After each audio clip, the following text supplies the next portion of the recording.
Good morning. Good morning. Morning, sir. Good morning, Doc. How's everybody?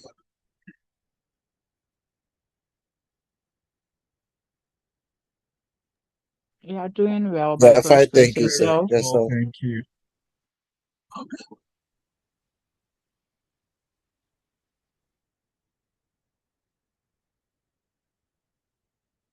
All right. So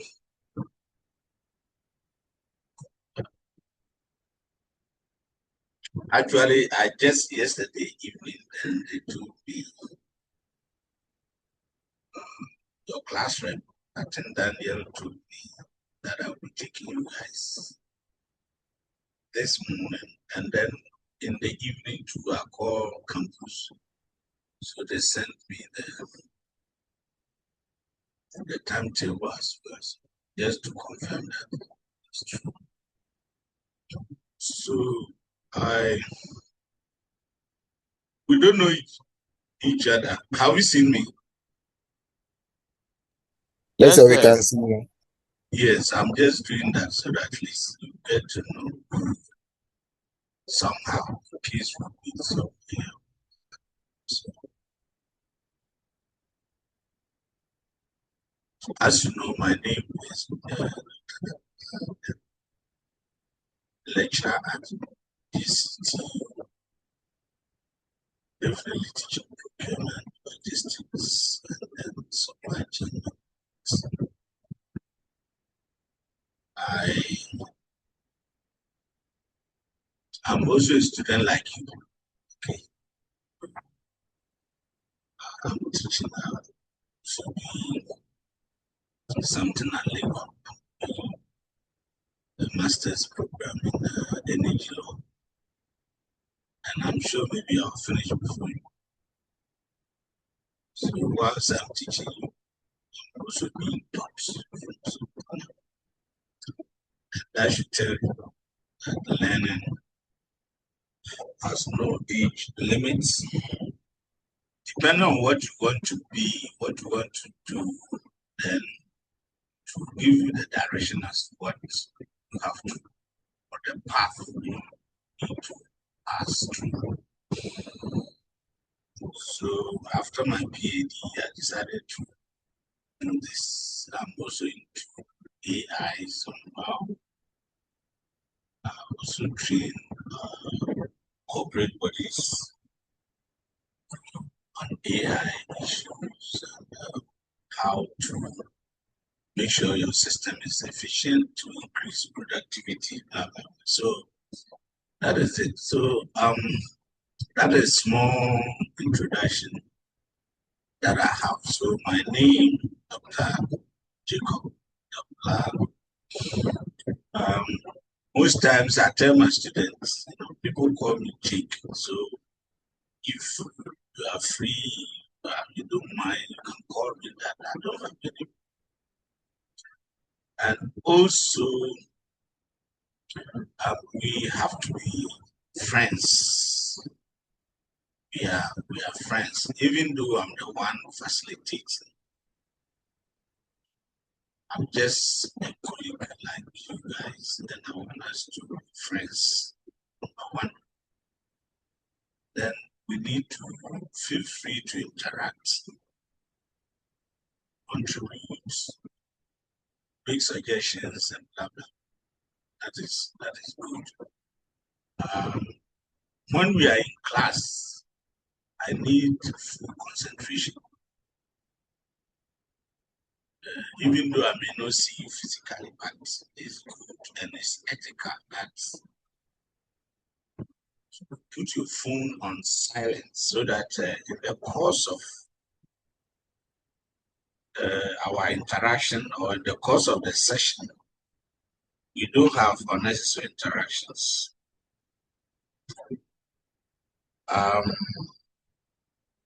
Another one too is that, if you don't mute yourself, depending on where you are, you may be at a particular place, there will be noisy, maybe some of you are home, then you'll be instructing your children what to do. Then it will the feedback, disrupt the class. So make sure that we concentrate, we listen, we participate, and that'll be okay. In case I'm moving fast,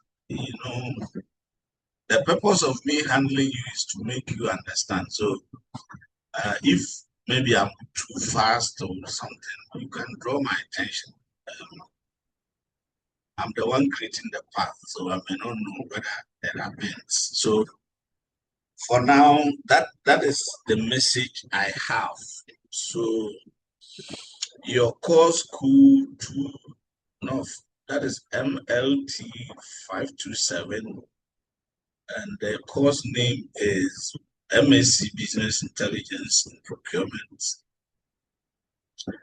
So this is what I'm using, because I was just given the notice very short for me. These are my slides. Let me use that. So that is it. Daniel. Yes, sir. You say the number is what, 31? So we are 86. 86. Yeah, yes, sir. 86. Yes, sir.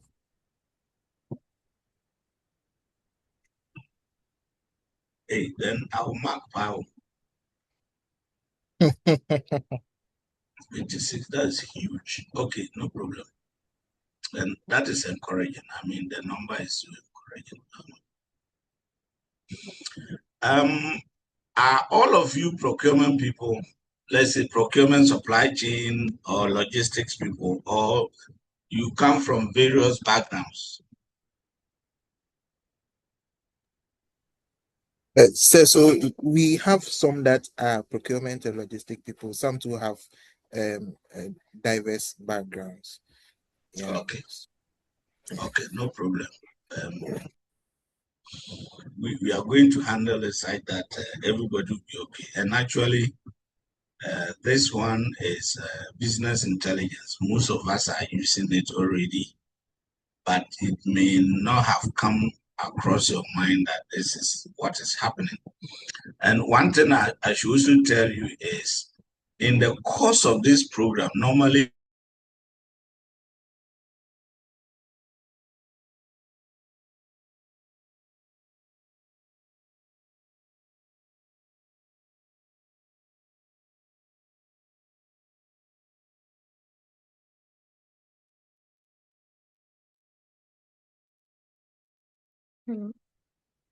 practical aspects, so that you take you through how to create charts, how to create dashboard, and all those other things. And that is very important for you. Some of you already know Excel and other things, but when it gets to that point, I'll also urge that you take it very seriously, because it will open your eyes and let you know exactly what we are doing. But for now, I don't know when the person, I'll invite the person. Yes. Please, can you come again? We lost you a bit. I don't know if it's only me, but you went. Okay. Thank you. Can you hear me now? Yes, please. I'm saying that each time I take this course, I always invite a resource person to take one of the sessions and teach you the practical aspects of Power BI, using advanced Excel. So we talk about data collection, data integration, creating dashboards and all that. So that one is not the university's, it's not part of the university's program, but I normally invite a colleague who is a resource person, data scientist, to come and do that aspect. So whether it will be next week or next 2 weeks, I can't tell, but make sure that you don't forget. And that day, everybody should be there. It's for your own good. It's an additional bonus for you. All right. So those of you who are not procurement, can somebody who is not a procurement person talk to me? I hope now you've seen me enough, so I want to take myself off. Is it okay? Sure, Doc. That's okay. Yeah, because if the video is on, it somehow interacts the flow of connectivity. So now that you've seen me, I have not seen any of you. So, but I know we meet in person one of the days, so we get to interact better. All right, thank you. Please, is there anybody who is not a procurement person? Yes, Feel Doc. free. Yes. So, what do you do? I'm into disaster management, sir. Okay. And so, why do you want to, enter or veer into procurement? To be able to get in-depth knowledge on procurement issues and its principles, sir. Okay. And then any other person?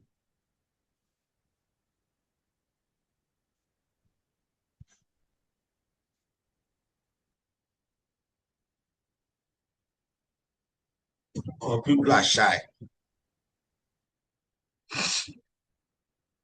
Okay. So I'm sure so far they've told you what procurement is. The processes that organizations go through to acquire goods, services, and works in order to, ensure that there's seamless flow in all the activities to ensure efficiency and whatever. So what it means is that, first of all, you plan as to what you want to acquire, maybe for a quarter, for the rest of the year, or whatever. Then you do some research.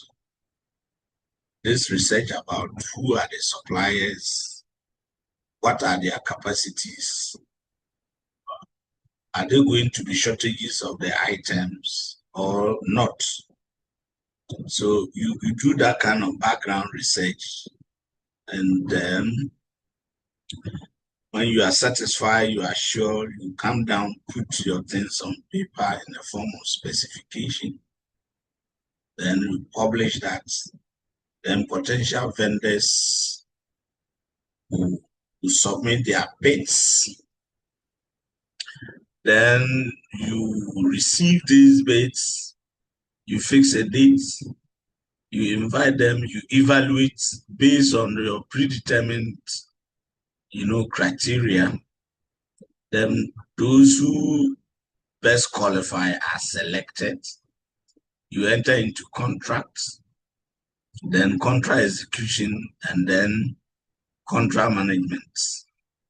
So that is procurement. Supply chain is the flow of goods from their source points through to manufacturing, where these raw materials are transformed into usable items, and then distribution option is selected so that these materials are sent to the market. When we say market, it means customers. So then the customers will buy, they consume. Logistics is just much more the same definition. The difference between logistics and supply chain is that supply chain is broader than logistics. Okay. So today, procurement is very important. And you all agree that our statistics show that about 90 or if not 95% of corruption-related cases in Ghana or Africa emanate from procurement. So if that is the situation or that is the case, then you know the importance of procurement. So if we are able to do away with this corruption, it means we can do so much in this country.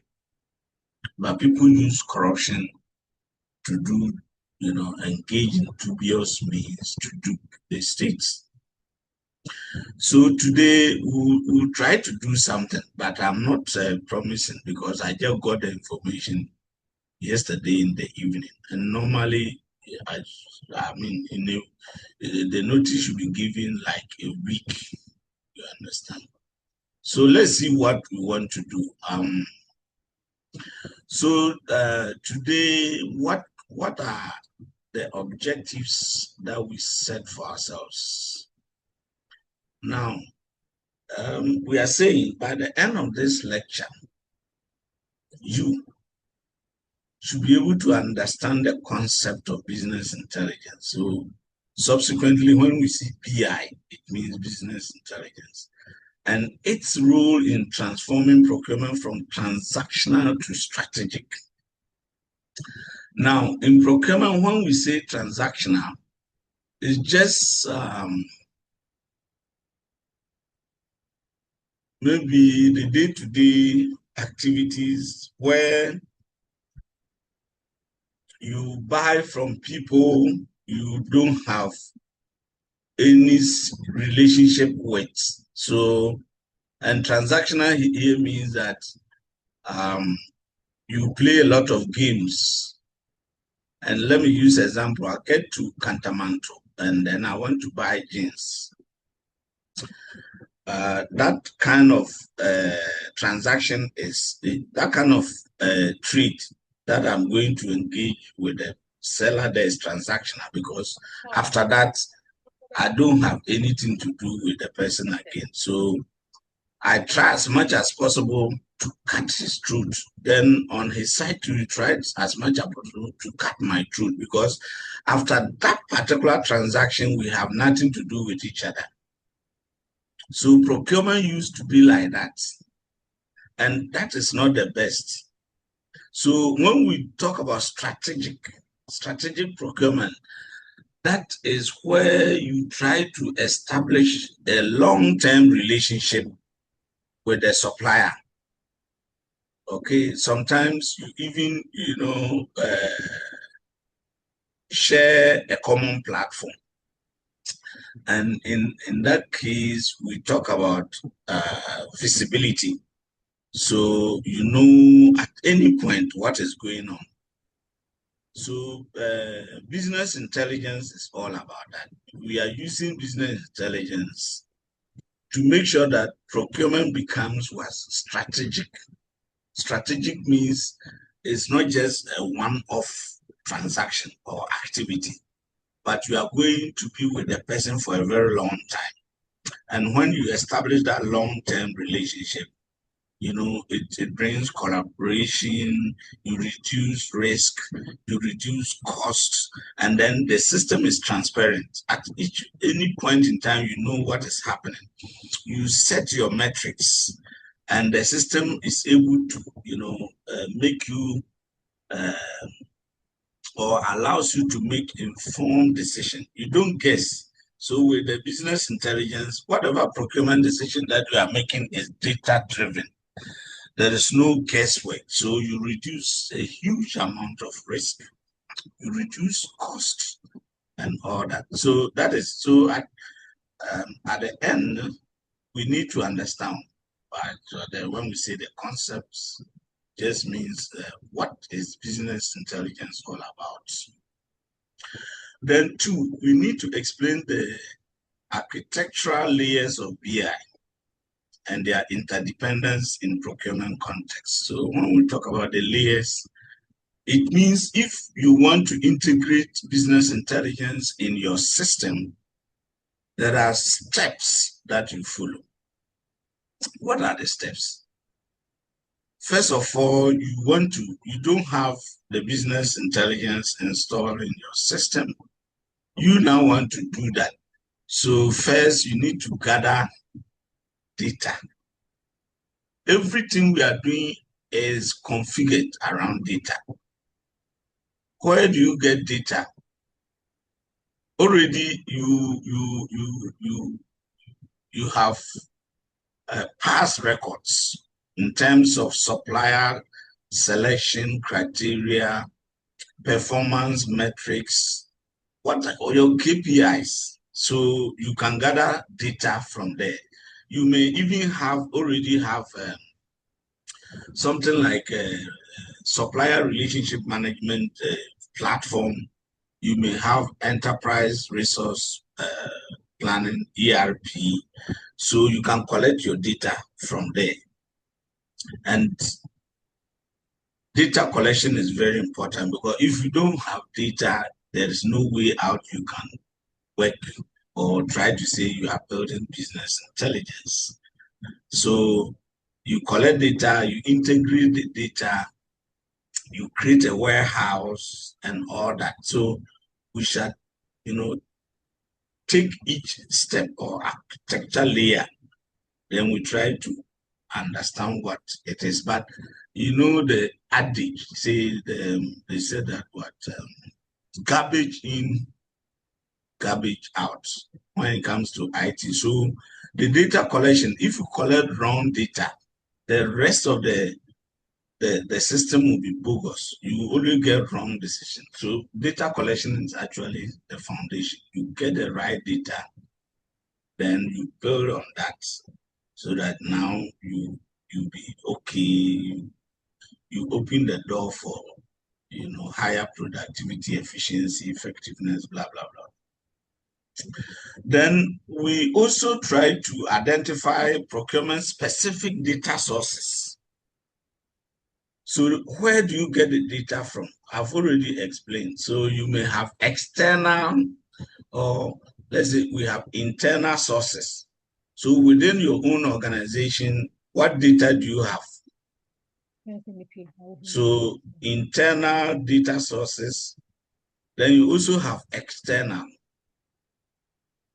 So you need intelligence about markets, exchange rates, and all that. These are external sources of data that you need. So both internal and external data sources related to procurement. So they say you identify procurement-specific data sources and recognize the challenges of collecting and integrating them. The third point is that you explore how BI tools such as dashboards, scorecards, and analytics support real-time procurement decisions. Each time we talk about real-time, who can explain that? What is meant by real-time?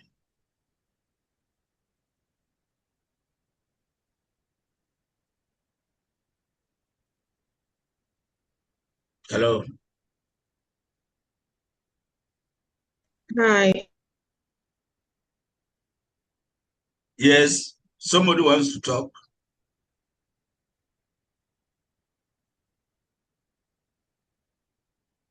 Doesn't mean as it's happening. I've asked a question. You are also asking me a question. Say it. Don't ask me a question. As it happens. Okay. Okay, so real time means it's ongoing, and then based on what is happening currently, you use it to you use it as a guide to make decisions. So real time means, let's say you have a dashboard, and then when you go to the dashboard, maybe you are looking for regional suppliers. So it's there, and what is happening currently is what we call the real-time data. So it's the data is a living thing. That is how. So at each moment, the data is a living thing, and then you pick it to make informed decisions. Remember, I said earlier, you try to avoid guesswork. Then the fifth point is that we understand the function of metadata and data governance in ensuring trust, quality, and compliance procurement data systems. You know, you may have access. Okay, let me use medical data. You know, the hospital recently, let me say this, recently, I think the president, Mahama, rejected an offer from the US government. US government is to give us, I think, $100 and something million to help our health sector, but they wanted Ghana to give them our health data. And Mahama was very fast, so he refused. Otherwise, if Mahama had done that, all our secrets, this thing will be in the hands of the US, and they now can manipulate you. They will manipulate you and to know how healthy the population is, and you know what they can use that for. So, for example, in the hospital, it is highly unethical because doctors have a lot of confidential data or information about the patients. And what we talk about the metadata and data governance, it means how to use the data responsibly. You don't leak somebody's confidential health information to somebody else, either the workplace or even sometimes the spouses, they hide some of the things. So as a doctor, you don't need to use it unethically. And it's the same thing. You are dealing with customers, you are dealing with suppliers, you are dealing with banks and all other stakeholders, and you may have their data at your disposal. You need to make sure that you do not, because when we talk about business intelligence, it means you are linking up with other stakeholders so that all of you become like one. So at each point in time, you know what is going on. All right. Then we have learning outcomes. At the end of the day, okay, what should be the outcome of what you have learned? So one, they say you should be able to describe each layer of the BI architecture from data acquisition to metadata and governance, and explain its purpose in procurement. So I normally tell my students, and I'm going to tell you, and take very good notes. One, I normally prepare my lessons such that I will have the objectives.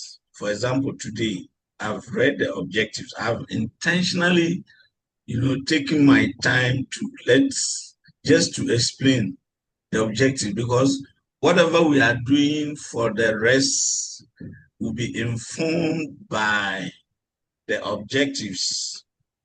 And when you are learning, be guided by the objectives. So don't take it lightly.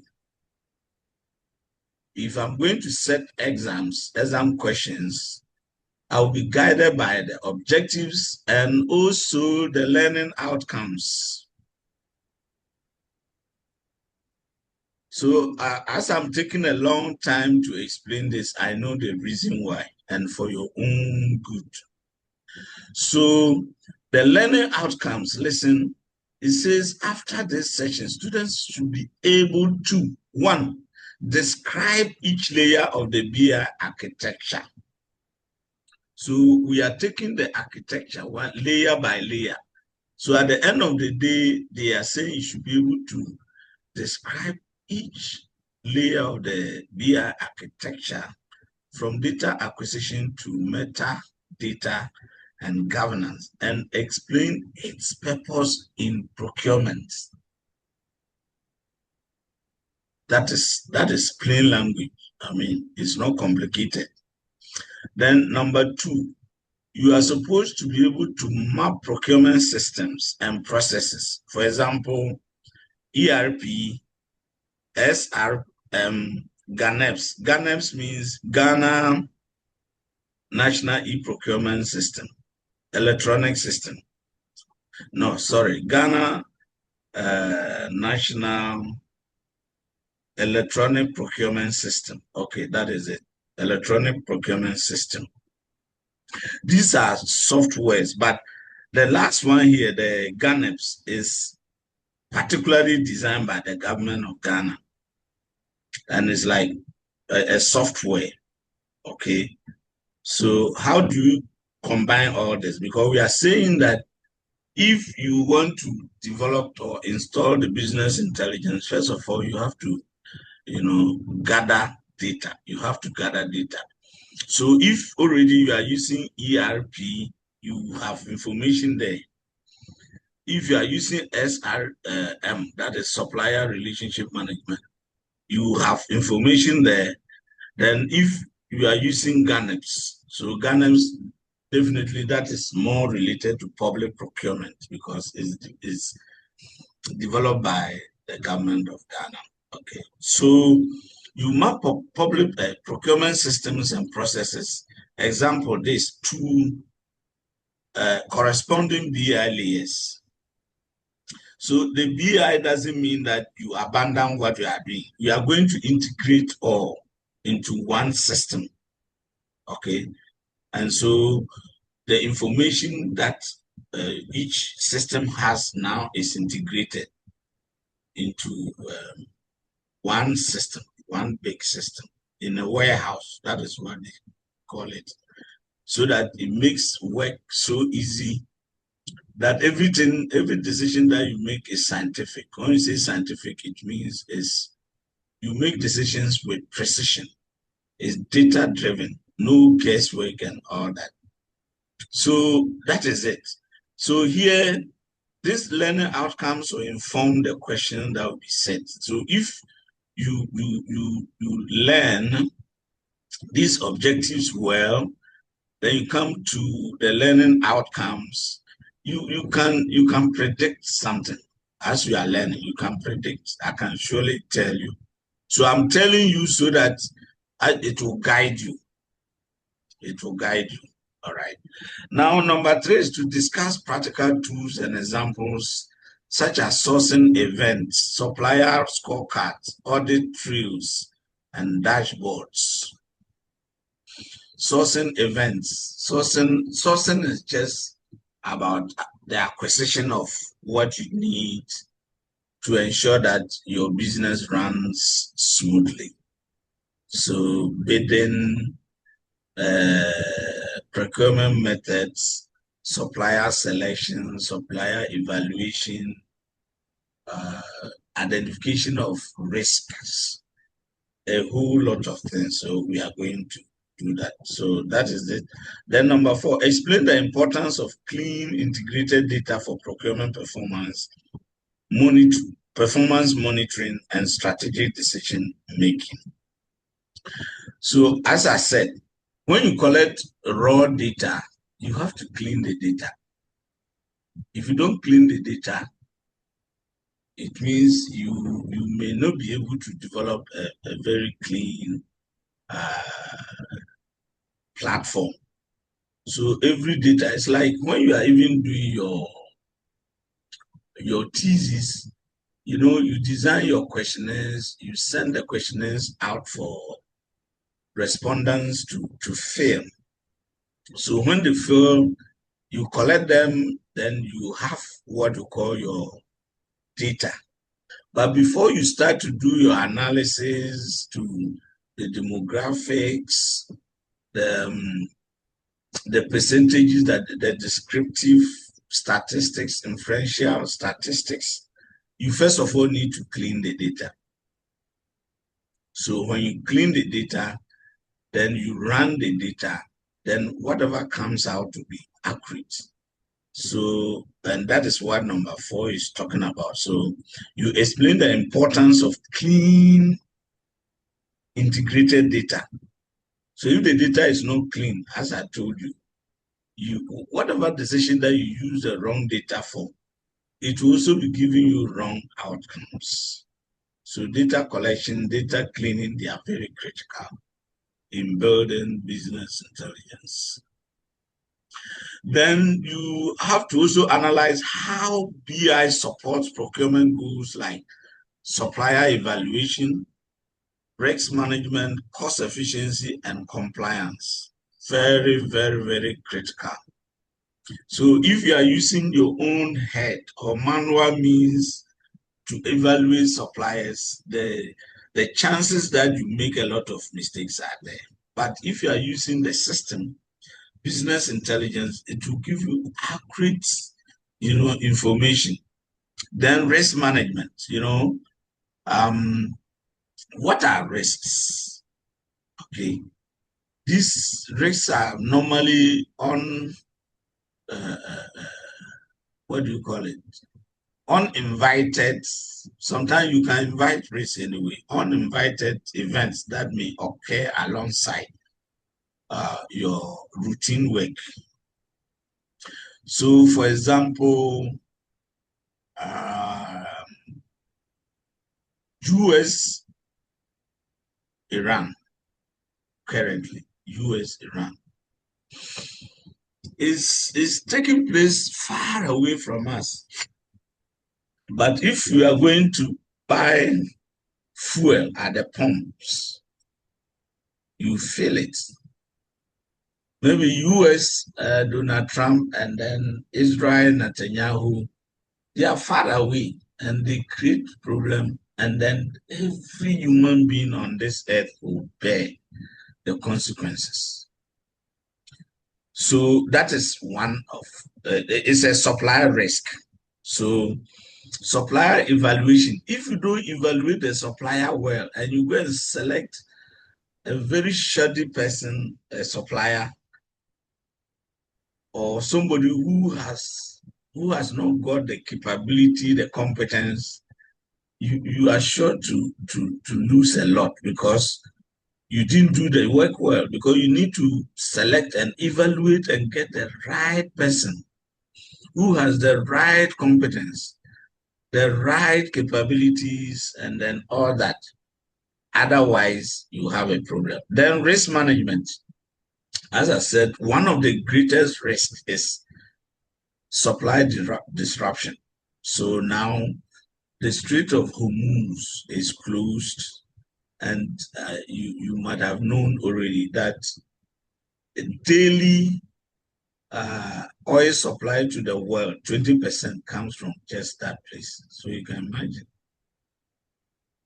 So if oil is not supplied because of this disruption, there will be shortage in the market, and then that will lead to high prices, which we are bearing. Recently, we were buying oil 9.9 Ghana cedis. Right now, it has shot up to somewhere 14. So 14 minus 9, that is it 5? Yeah, about 5 cedis, which is a lot.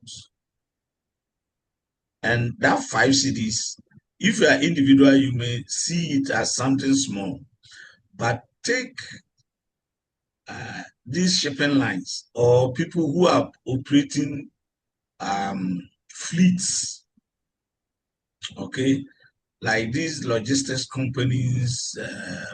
What are some of the examples?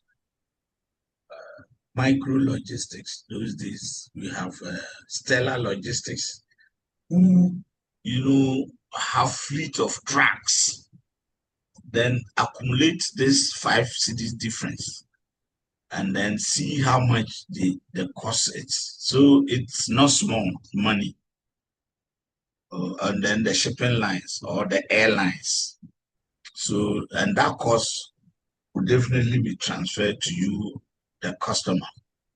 So if you are there, then you are supporting the US, because I don't see US, I'm highly against US, and now they are even locked up there.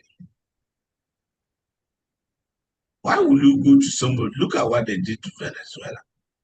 Somebody's sovereignty. You just go because of your personal interest. You go and through the person and capture the person, and people are supporting. Now look at what is happening to us. So I'm just using supply risk management to, recently, the pandemic also is risk. It's also disrupted supply chains because there's lockout. People will not travel. People are not going. People are not coming. Goods are not going. Goods are not coming. And even it is during the COVID that this Zoom thing came into play. And today we are using it big time. Otherwise, I'm sure by now we would have been meeting at the school or on campus so that I'll teach you physically. And the cost that goes with it, when we are there, we use aircon, we switch on lights, we use projector, and all other things that is inside there. And cumulatively, it is not easy because other people are also having lectures. But now that we are using Zoom, I'm home, you are in your various homes or whatever, and we just are connected and we are doing it smoothly. So sometimes disaster can also open our eyes, but it's a supply risk anyway. Then we talk about cost efficiency. So cost efficiency, you can link it to what I've just said. So I have the cost of there is a term called bullwhip effect in supply chain or procurement. Bullwhip effect, where the supply chain is not visible. You don't see anything apart from what you are doing. Your supplier doesn't see what you are doing. You don't see what your supplier is doing. Your customer doesn't see what you are doing. You don't see what your customer is doing. So everybody is guessing, and that is risk. It can be very expensive. But when there is visibility by means of business intelligence, there is cost efficiency. You reduce cost. Then, of course, compliance. Compliance is very important because we agree that I need this, and then you say, okay, what I need, you have. You also give me this amount. We agree. So what we agree upon, are you complying with that? So compliance, it could be sustainability issues. Okay. It could be sustainability issues. That the activities you are undertaking, we don't want to have a supplier whose activities are destroying the environment, polluting the environment, whose activities don't take care of workers. And we have entered into that era. So where your activities must be environmental compliant, and so you need environmental certifications to prove that what you are doing is it does not harm the environment. So right now, apart from corporate social responsibility, there's something called ESG, which is environmental, social, and governance. And it's a very important area just to ensure that you are doing the right thing. You don't need to, in a bid to make your profit, you don't care about society, you don't care about your workers, you don't care about the environment. Then you must be punished for that.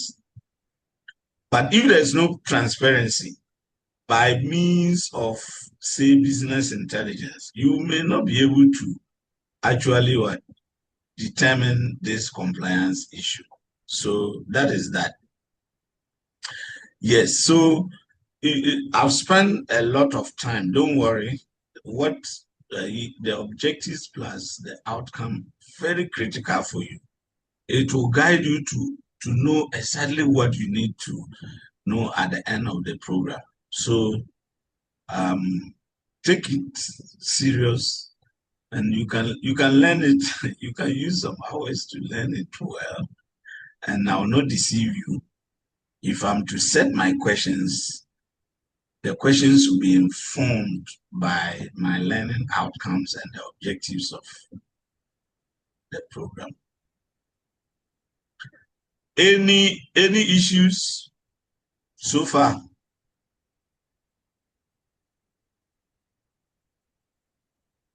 Hello, my people. Hello, sir. Yeah, any issues? No, please. Oh, good. So I hope you have a fair idea now. We've just started, but as I told you, the objectives and then the learning outcomes are supposed to guide you very well strategically in your learning, so that you don't move outside what you are confined to. So this is like a boundary that I've set, or the course have set that boundary that, don't go outside this. Play within the circle. Play within the circle. You may have additional information from outside, but it should still fall within the circle. Okay. All right. So now business intelligence. We just want to maybe understand what it is. One of the first objective is to understand the concept. So business intelligence, yes, but at the master's level, you don't expect me to give you an exam question and I said, question 1A, define what is meant by business intelligence. No, but you need to understand what it is. Your questions are going to be applications. How business intelligence can transform procurement performance. How business intelligence can reduce cost, improve efficiency, reduce risk and all that. Okay, improve visibility and blah, blah, blah, blah. So that's the application. But to understand what business intelligence is, it's a technology-driven process. Technology-driven process for collecting. You see, I told you, before you build your business intelligence, you need data, number one. So it's the process. It's a technological-driven process for collecting data, integrating data. So collection means you collect data from various sources, internal, and within the internal, different data sets, external, different. So you collect that data, then you need to integrate the data. You need to integrate. You don't leave the data scattered. You need to integrate it. Then you analyze the data. And when the data is analyzed, then you present, and present business data to support better and faster decision making. Better and faster decision making. So better means if you were not to be using this technological driven process to collect data, integrate, analyze, then you cannot make a better and faster decision. But as soon as you collect the data by means of technology, you integrate, you analyze, then it can help you make decisions that are scientific, decisions that are data-driven. So here, no guesswork. No guesswork. It also helps you to even predict better, to forecast better. Okay. For example, if you have data or information on forex. I know I watched a video on social media, and the police guys, intercepted the driver. Then they asked the driver, "What work do you do?" Then the driver says, "I trade in forex." Then the police people went like, how can you trade in the forex? Is it a tropical rainforest? But when I talk about forex, it means what? Foreign exchange. So if you have information on foreign exchange on your platform, it means at each point in time, you know the exchange rate.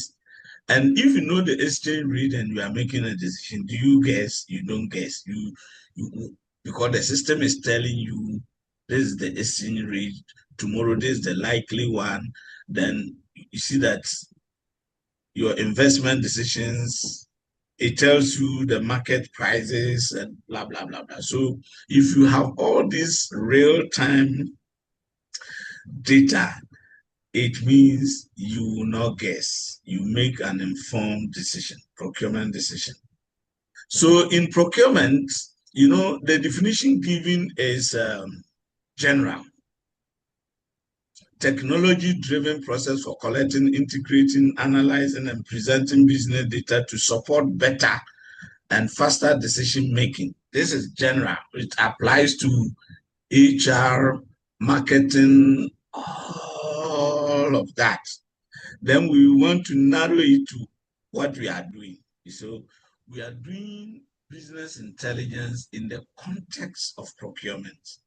So here they say, in procurement, this means transforming large volumes of complex data, such as purchase orders. Purchasing is related to procurement. When you purchase, you get invoices. So invoices, then supplier records, into meaningful insights that guide sourcing strategies, supplier evaluation, compliance monitoring, and cost control. This has told you everything about the importance of business intelligence in procurement.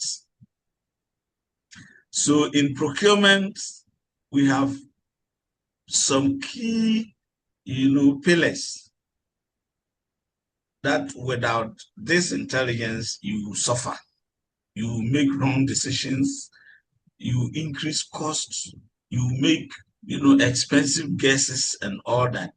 So in procurement, this means in procurement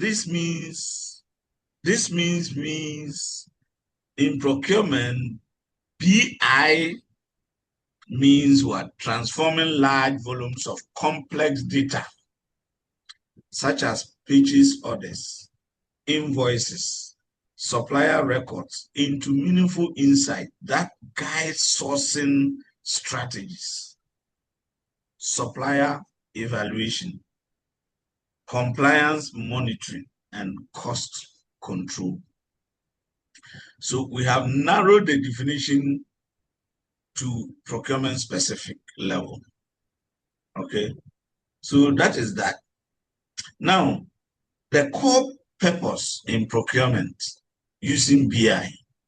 Now, what does BI do, or what would BI do in procurement? That's they've designed a program that let's do BI as it applies to procurement. So BI helps procurement professionals shift from routine. Routine means what you've been doing, like daily transactions, activities that you engage yourself in. So it helps procurement professionals shift from routine transactional tasks to high-level strategic roles. So initially, I spoke about transaction. So we have types of relationship, procurement relationship, or what we normally call supplier relationships. So we have types of supplier relationship. One is the transactional or the arm's length, relationship. So here, transactional means I just need the items. I don't care what happens after the transaction. What I need is that I get it from you. After that, I don't call you, I don't ask of you. No. So that is transactional. And transactional is just one-off activity. Now, to high-level strategic rules means it's each time you hear strategic, it means long-term. So transactional means, oh, I plan for today. Strategic is I plan for a very long time. Okay. So, and I know you've learned something about strategic management. Then we have 2 levels of decision making. 3 levels, sorry. You have the operational. No, we have the tactical. No, sorry, operational, the day-to-day activities that take place. That's operational. Then the next decision is tactical, maybe a year or 2 plan. Then you have the strategic, which is the long term. So you plan the long term, then you come to the operational level. So every day, this is what we want to achieve. Every day, 1 week, 2 weeks, 1 month, this, and then it will feed into the next decision-making level, which is the tactical. Then the tactical to maybe monthly, this is what we do, this, or yearly. Then that one will also, cascade into the strategic. So at the end of the day, the overall goal of the organization is achieved. So that is how planning is, So from transactional to what high-level strategic goals. So with BI, data is not only captured, but also interpreted and visualized.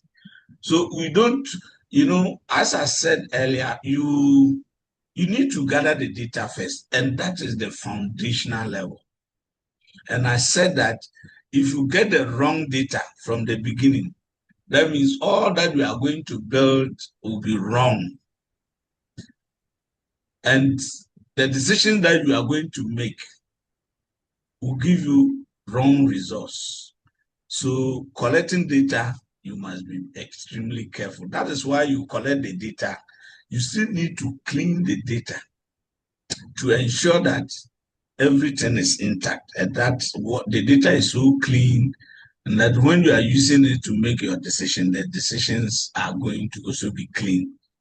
And clean decisions are what will make you efficient, what will make your productivity go up, and then customers will be satisfied, blah, blah, blah, blah. So that is it. So when we talk about visualization, it means turning the data, the raw data, you are transforming this raw data into tables, graphs, charts and all that. No, when we do our research work, first of all, you take the demographics, age, gender, educational level, number of years worked in the organization, which departments, blah, blah, blah, blah. So you gather the data, you send the questionnaire. The people are scattered, they are not together. So the people are scattered, but as you send the data, they will provide the information based on the questions. Your age, you write it. Level of education, this one is also doing it here. Another one is also doing it here. So when you gather all the data, you come and then, you clean it, then you interpret, and then you can visualize it. So you create a chart. Then males, 53, females, 47, or whatever. Education level, 10%, PhD, 20% masters, 40% this, that. That is what we are talking about. And so when you present your data, your information this way, it makes it easy to understand. So as soon as you take the graph, you understand, oh, males, this is the percentage, female, this is the percentage, education level, this, that.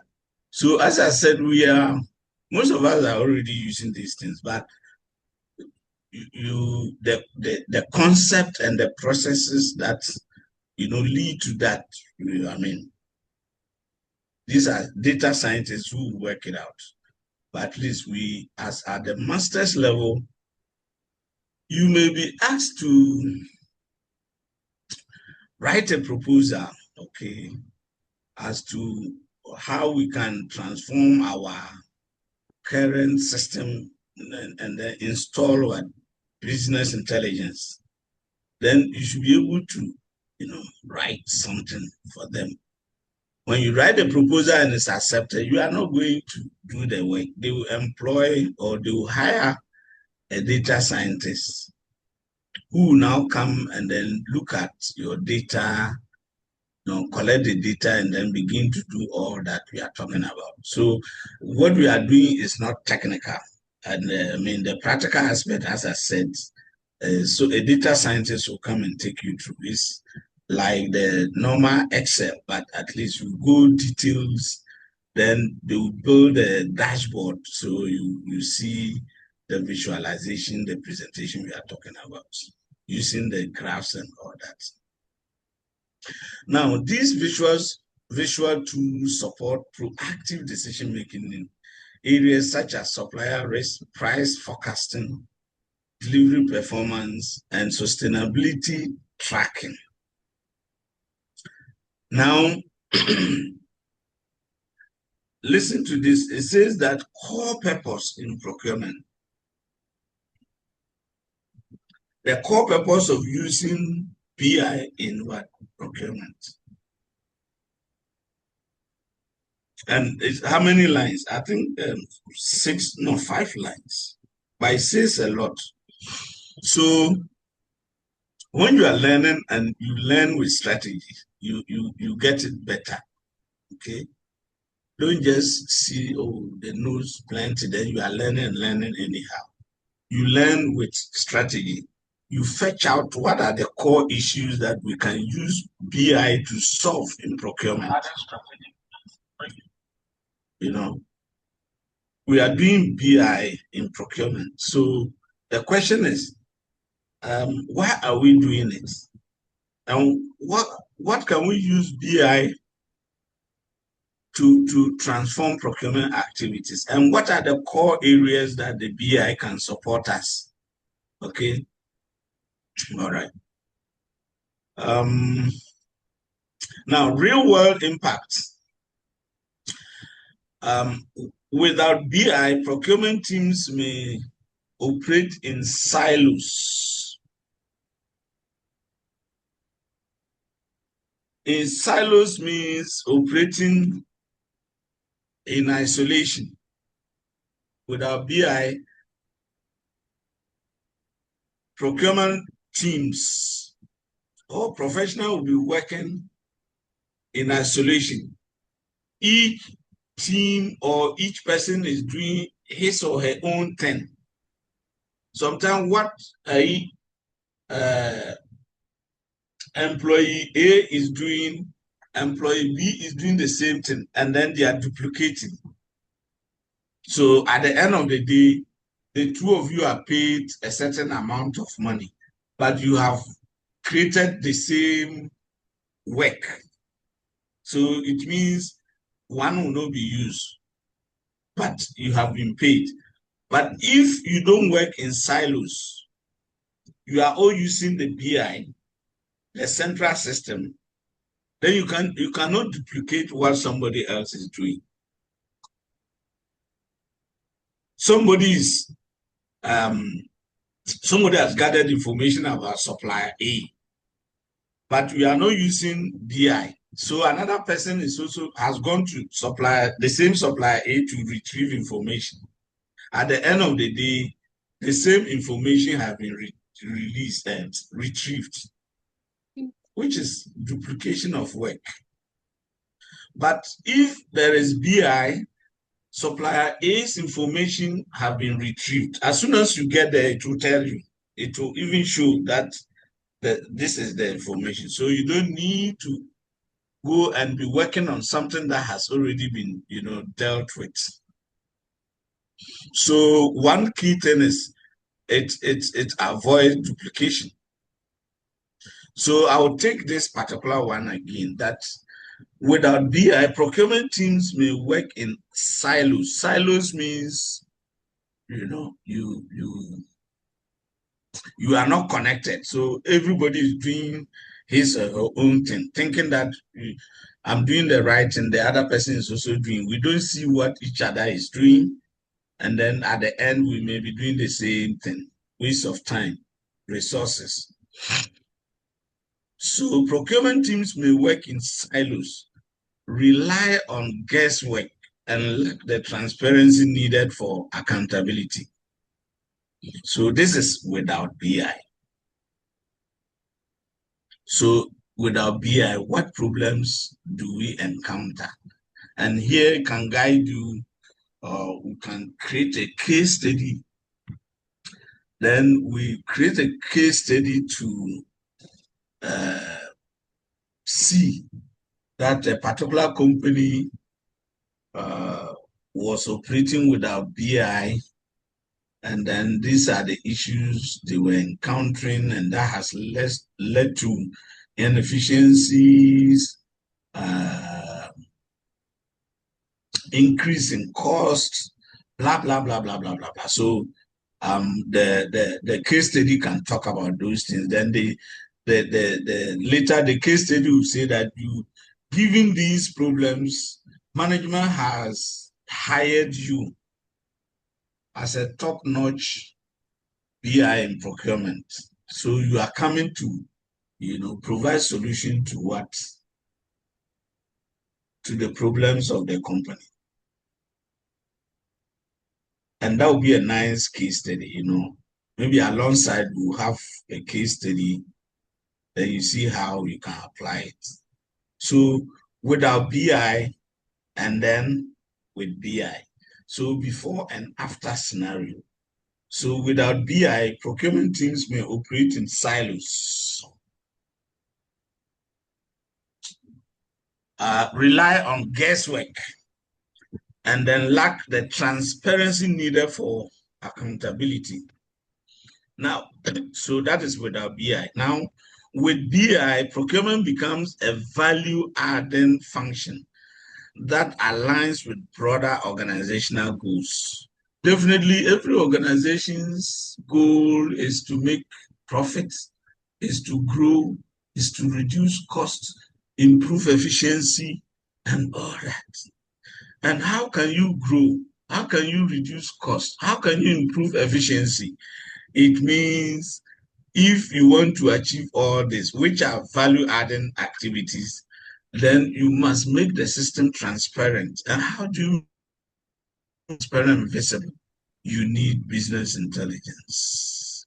And business intelligence will help you. Maybe you have 10 suppliers applying. The business intelligence will help you get the best. Because here you are not guessing.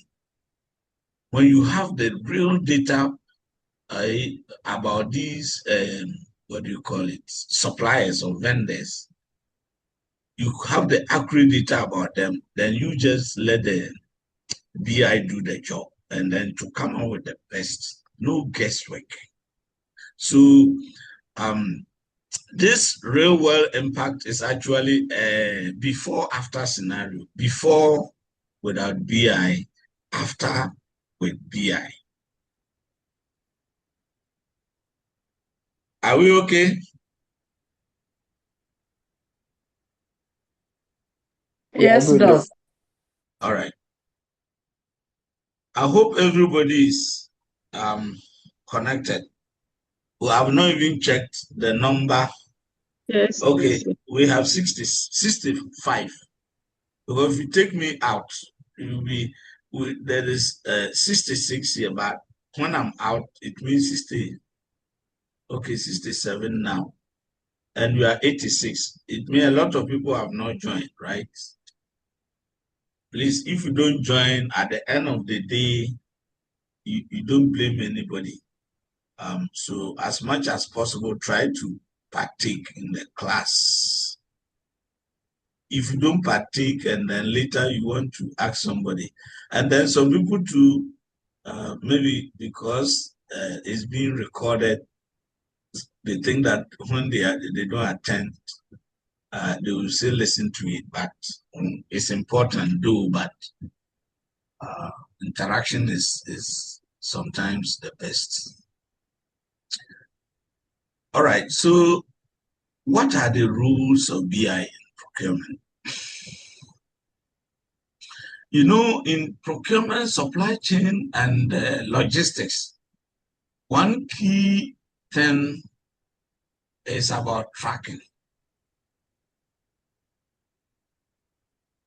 If it is transportation, you need tracking, very important. And there is a term called supply chain visibility. And supply chain visibility means the ability to track and trace, or trace and track, the movement of goods, information, and other resources across the entire supply chain. So if you want transparency, you want to grow, you want to see what is happening, you want to make informed decisions, you don't want to guess, then the ability to track and trace the system is very critical. And BI, one of the key rules of BI in procurement is to track and improve supplier performance.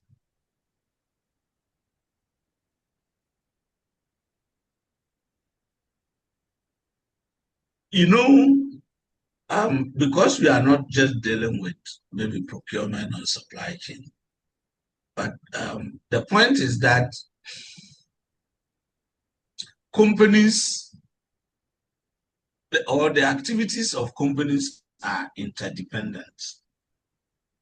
So you may have the focal firm. Let's take MTN, the focal firm. Then you have the upstream side. The upstream side is made up of the companies there who supply MTN what they need to work. Then MTN become the focal firm.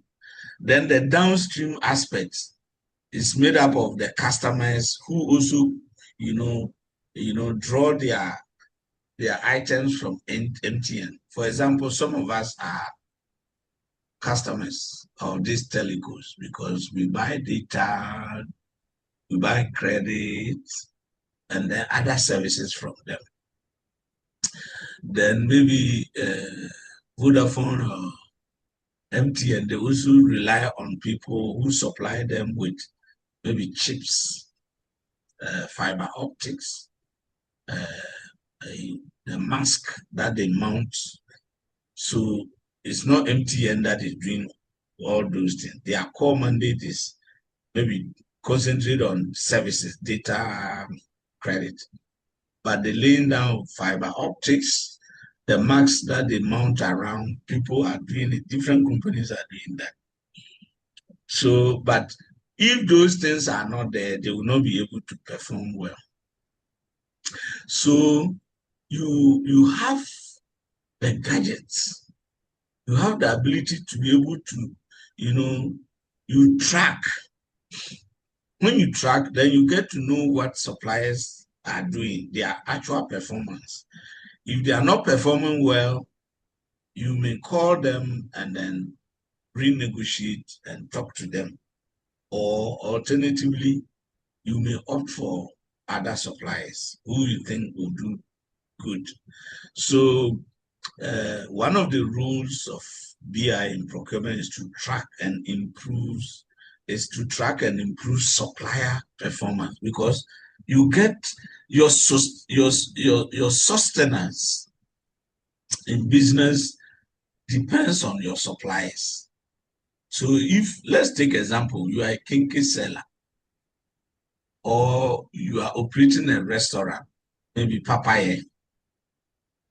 Where do you get your rice from, your tomatoes from, your chicken from, your pepper from, your spices from, your gas, your everything is dependent on outsiders who will supply you with all these things for you to be able to, turn these items that you have sourced from these different people into what the customer will want. So rotten tomatoes will not give the right taste. Maybe chicken that are not properly, preserved may give some scent or something. So what you do is that maybe Papaya has a number of suppliers. Maybe chicken alone, we decide that we will source chicken from 3 people so that you may have the opportunity to compare them. So, and the supplier performance may take the shape of delivery time, on-time delivery, cost involved, reliability, and then cost. So if you are 3 suppliers, they can track and then see how you are performing. And even in terms of sustainability, where do you get your chicken from? So all these things are key. And if you have BI, then you are better positioned to be able to do proper tracking so that you can monitor supplier performance, and then that will give you an informed decision about what to do. That is one. Number 2, it informs better sourcing and tender decisions. Better sourcing. So if I know supplier performance and I have a couple of suppliers and I'm able to track, then how I source my buying decisions will be informed by that. But without BI, can you take that decision? No, you may be guessing here and there. Then also it highlights areas of non-compliance, and then maverick spending that is outside your planned budget, maverick. So if you don't have BI, if you have BI, you have data on what you want to procure and then your budget. So for example, let's take you do planning, procurement planning. Then what do you call it? Contract packages. In your procurement planning, there is something called contract package. So let's take it that this year, in our plan, we are supposed to buy 20 pickups. That is one contract package. We are supposed to buy 300 motorbikes. That's another contract package. We are to buy 500 bags of rice. That's another package. Then you have different contract packages, and each package is related. So maybe you are buying laptops, cartridges, RAMs. So they are related. You can put all as a package. And then, so one of the items in the procurement planning is the contract package. So, and then when you have all these packages, then you have the estimated cost for each. The 10 cars, which is a package, what is the estimated cost or budget for it? The 100 or 300 motorbikes to distribute the food or to deliver the food, what is the estimated cost? The 300 bags of rice, what is the estimated cost? So you have all that. Then Besides that, you need to design which contract procurement method are we going to use. Is it sole sourcing? Is it single sourcing? Is it competitive bidding? Request for quotation? Or so then you give timelines. What are the sources of funding? Where am I going to get the money to procure this? So all will be in your plan. And so if you don't use BI, you may manually write them down, and then when things heat up, you can spend outside your plan budget. And that is what we call the maverick spending.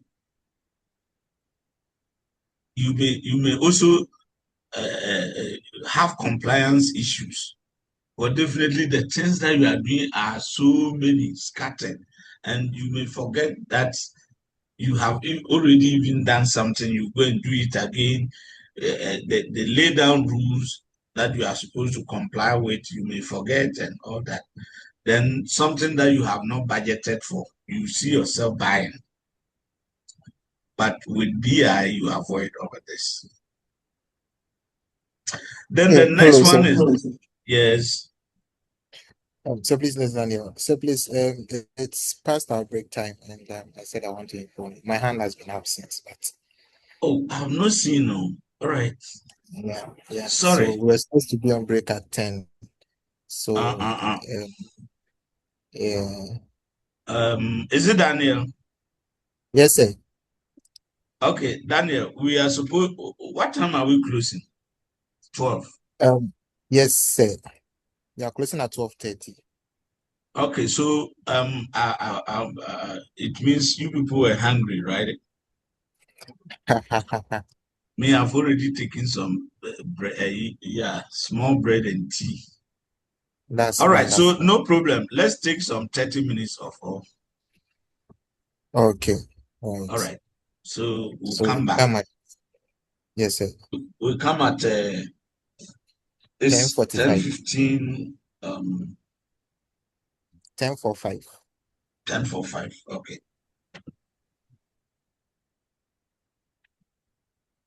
Thank you, sir. All right.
morning.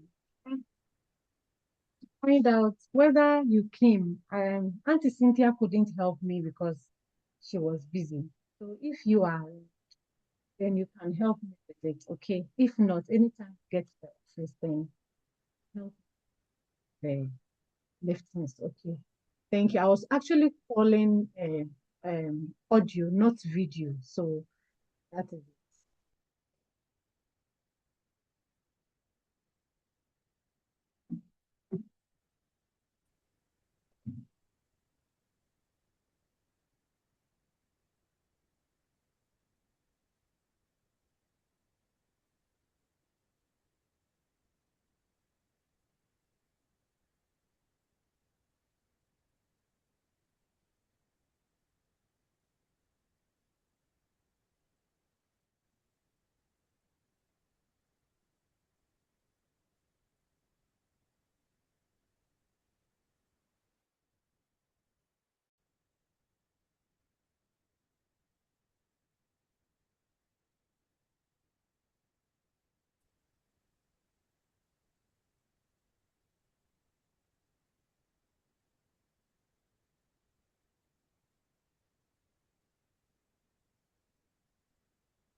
World War I killed around 20 million people. World War I killed around 20 million people. World War II killed 70 million. We blame Hitler for the worst atrocity in human memory. But do you know that the British Empire killed more than both world wars combined? It just took them longer. It started with Ireland, Britain's oldest colony. By 1845, the British had ruled Ireland for 600 years. When the potato crop failed, 1 million Irish people died. 1 million more fled. And Ireland, under British rule, kept exporting food to Britain. Wheat, butter, cattle, under armed guard, past starving farmers. The British Treasury called it the Judgment of God. Then came South Africa. Britain had taken the land from Dutch settlers called the Boers. When the Boers fought back in 1899, Britain invented the concentration camp. 109 of them. 27,000 Boer women and children died inside. 14,000 black Africans died beside them. 40 years before the Nazis built theirs. Then India. Britain had ruled India for almost 200 years. In 1943, 3 million people starved to death in Bengal. Britain shipped their food to Europe. Churchill said, "I hate Indians. They are a beastly people with a beastly religion." Then Kenya. When Kenyans rebelled against British rule in 1952, Britain forced 1.5 million people into barbed wire villages. 90,000 were tortured, castrated, or killed. When independence came, Britain burned the evidence. In Australia, the British arrived in 1788. The Aboriginal population was around 1 million. British settlers shot them, poisoned their flour, and hunted them for bounty. By 1900, only 93,000 remained. Tasmania's Aboriginal people were exterminated entirely. Britain has never apologized. No one calls it a war. The winners got to call it history. Well,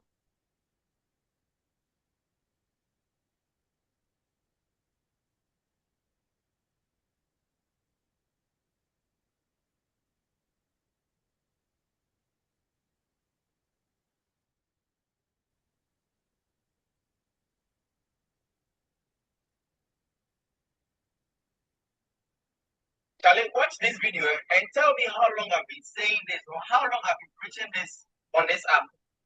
That I've been called a woman hater, I've been called gay, I've been called broke. Peter, watch this. Is this not what I've been saying all this while since last year? Peter, watch. If you come your day, you will take boot in and out to get you a sort of better. Maybe drink in and get a Uber for you. Or one saw money. Stop putting in and out, not drinking any. No, well, let's not swap it to the other. And yeah, shower boat, a shower boat, drink. So they are the fools saying these kind of girls, they be the sharp fast that show. But you know, if you go date woman, you know, they do anything to themselves. They come your day, go take girlfriend in and out, take drink, take food. You go there, go sort them. I shall self know they take that. The money you go charge you ain't go take you in and out girlfriend. You go take some eat them things. So you only they pay up for what they come offer you. But your girlfriend, you damn they for the other person in Bobrano. So there is most of the girls, this is the gate to the temple one down for. Most of the girls. Ah, black, imagine say you the right, you do better for yourself. They get girl there as hair breast. You know the good body to do your life. It's an ability. No, sometimes read the verse before you know pleasure. Then you can know a pleasure. Come in. Come in, you know. Oh, let me find somebody of our own caliber. Can't go, one. I'll bet you up one. See that? How long have I been saying this? You put up for the comment.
Hello, sir.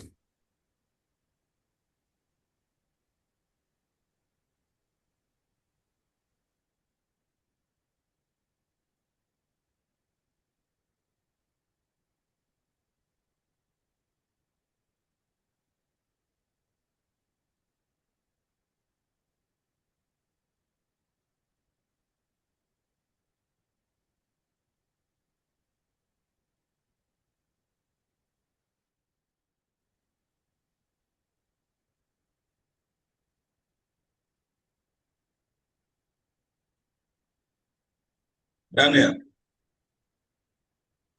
Yes, sir. are you guys Sir, back? yeah. Yes, sir. Yes, sir.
Oh,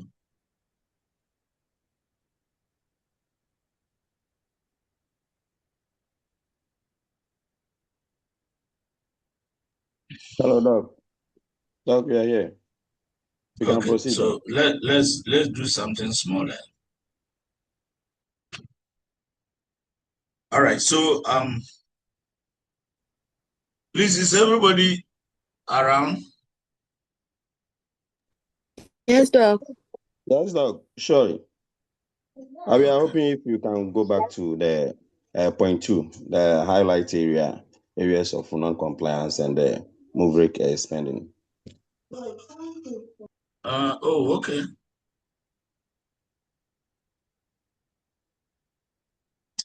What it means is that who asked the question, please name. Yes, sir, Daniel. Yeah, Daniel. What it means that it says the BI, okay, one of the rules is that the BI will highlight areas of non-compliance.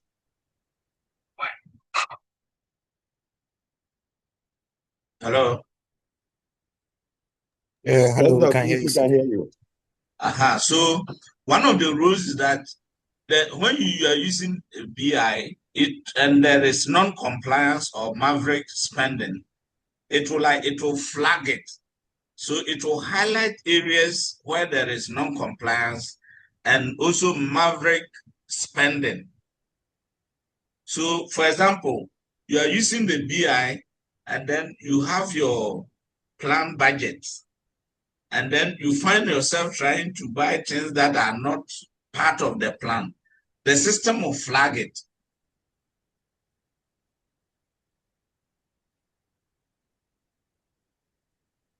Hello? Yes, Doc, Yes, please, we can Doc, hear we are you. with you, please. Do you understand? Do you understand it now? Yes, sir. Yes, sir. Please, the Maverick, is it similar to what we normally say impulse buying? Yes, impulse buying. But this one, impulse buying could be an individual. You walk to Katamanto, then you see some jeans be okay. But to the individual, we say impulse buying, okay? Then more professionally, we say maverick spending, where you have your plan, procurement plan, and then the estimated budget for the plan for a period. Then you go inside and you find yourself trying to get something outside the plan and the budget. Then the system will flag it. Okay? It will highlight the areas. It could be so many areas, but it will just highlight it, telling you that where you are going is not part of the plan, the predetermined plan. And that will draw your attention that, hey, I'm going outside what is not in the plan. Hello? Well noted, sir. Thank you, sir. You know, sometimes when you are filling a form, each question, there is always small red asterisk. Have you seen that? Yes, sir. So in case you are answering the question and you skip one of them, then you go down and then say save and continue. As soon as you click on save, it will take you back to that particular one to indicate that you must answer that question before you proceed. Yes, sir. Yes, sir. So the BI is also like that. So if maybe you are doing something that is not part of the system, you are doing it outside, then it will tell you, it will highlight, it will show maybe some red light or some blinking thing to tell you that, my brother or my sister, what we have planned, we are going outside it. So then you have to stop. Okay. And then also we have, it monitors and predicts market risks. We all know what inflation is, what delivery delays can do to our organizations, even exchange rates. So the BI can help you, you know. But we've heard about Bloomberg. Haven't we heard about Bloomberg? Hello. Hello. So we can hear you. Are you sure you people are following me? Dog. All right. Okay. So Bloomberg is like a software controlled by, okay, they produce, they have a lot of intelligence on investment, forex, countries, you know, GDP issues and blah, blah, blah. So all that information, if you have, the BI, you know, incorporate all that. So it can help you also monitor and predict market risk. What are market risks? Inflation. If inflation skyrockets, it's a risk because it will throw all your plans aside. If there are delivery delays, it will not help you. If the exchange rate is not stable, it won't help you. If market prices fluctuates, take cocoa right now, cocoa. You know, they are now using politics, they are playing politics with the situation. But we produce raw cocoa. Then the buyers, they detect the price for us.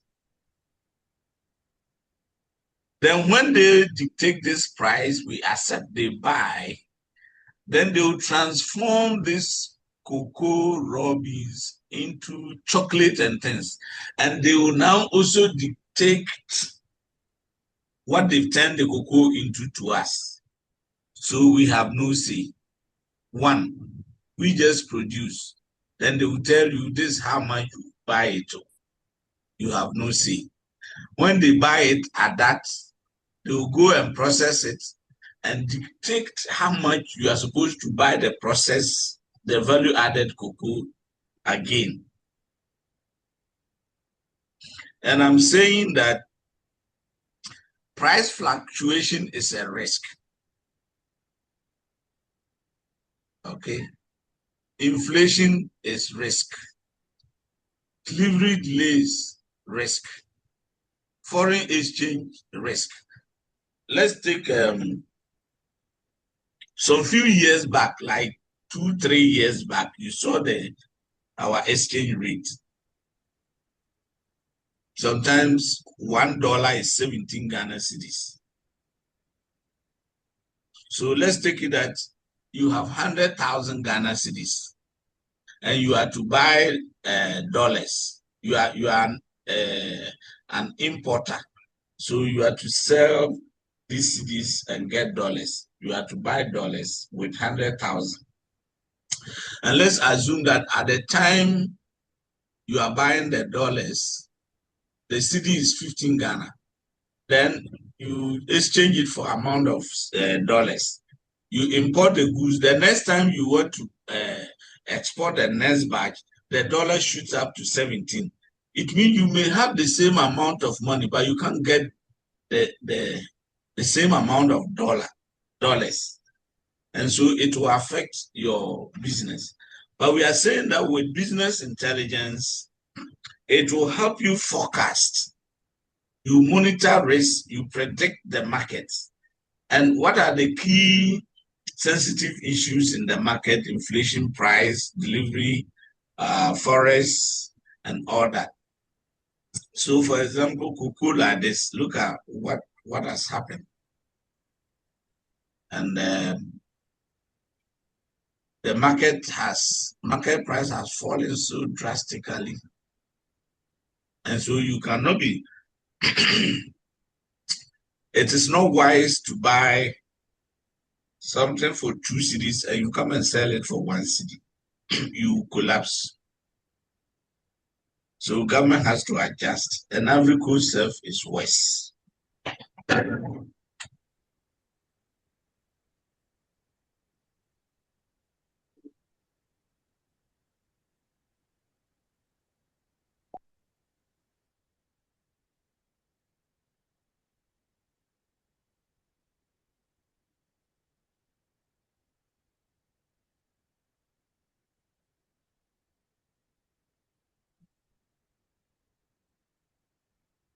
All right. So are we okay? Yes. All right. So your line is on and off. So should I take it? Seeing the slides again. You are not seeing it? Yes.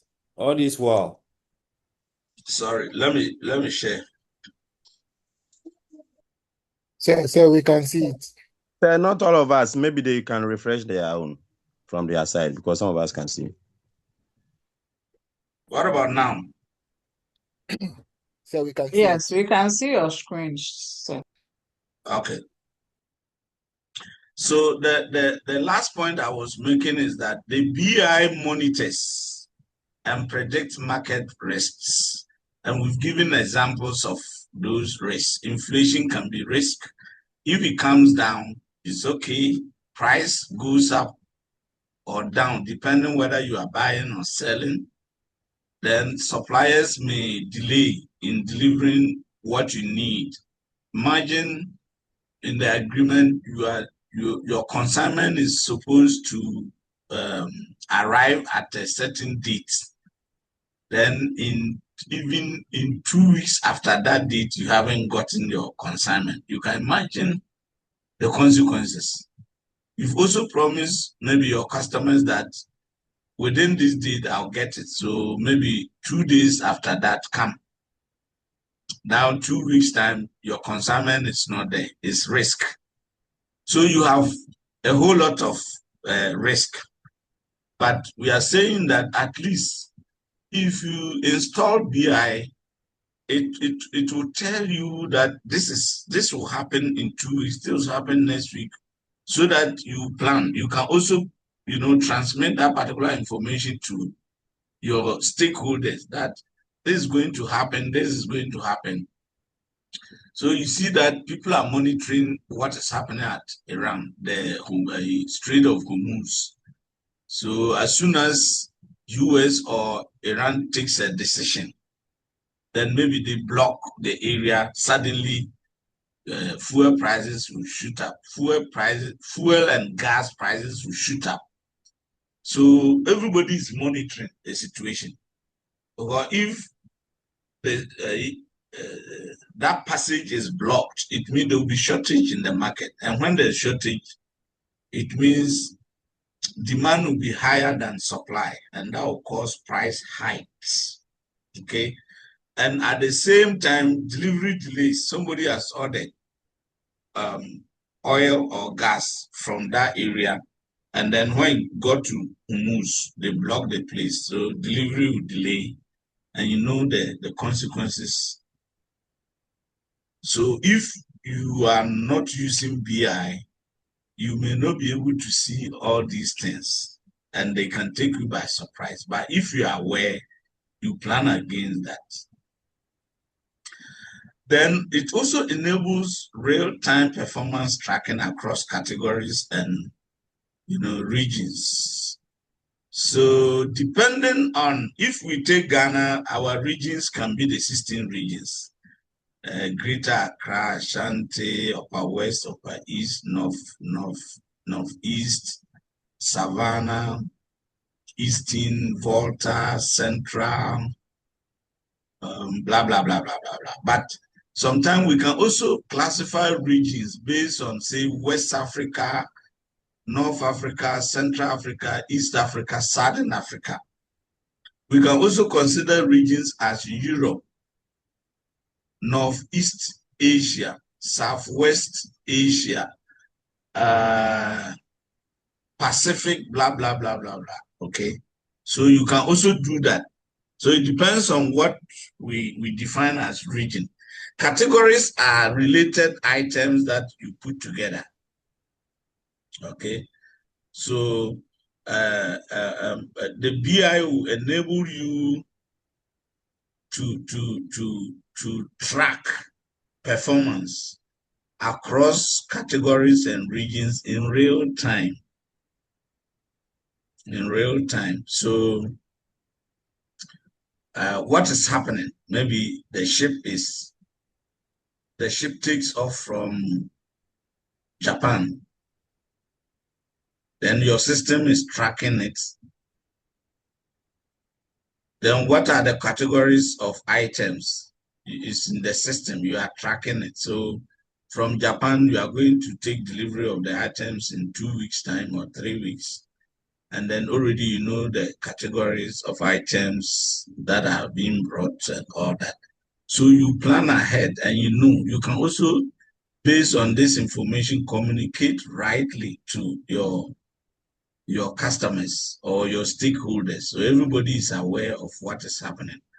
But we are saying without BI, you'll be acting like a blind man. You can only talk, but based on guesswork. You guess, you plan. Oh, last week we supplied them with 300 crates. Last 2 weeks it was 305. So this week, let's make it 300 or 310.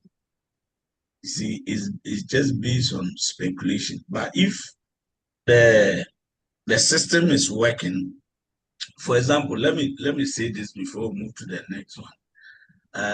If you take the supermarkets,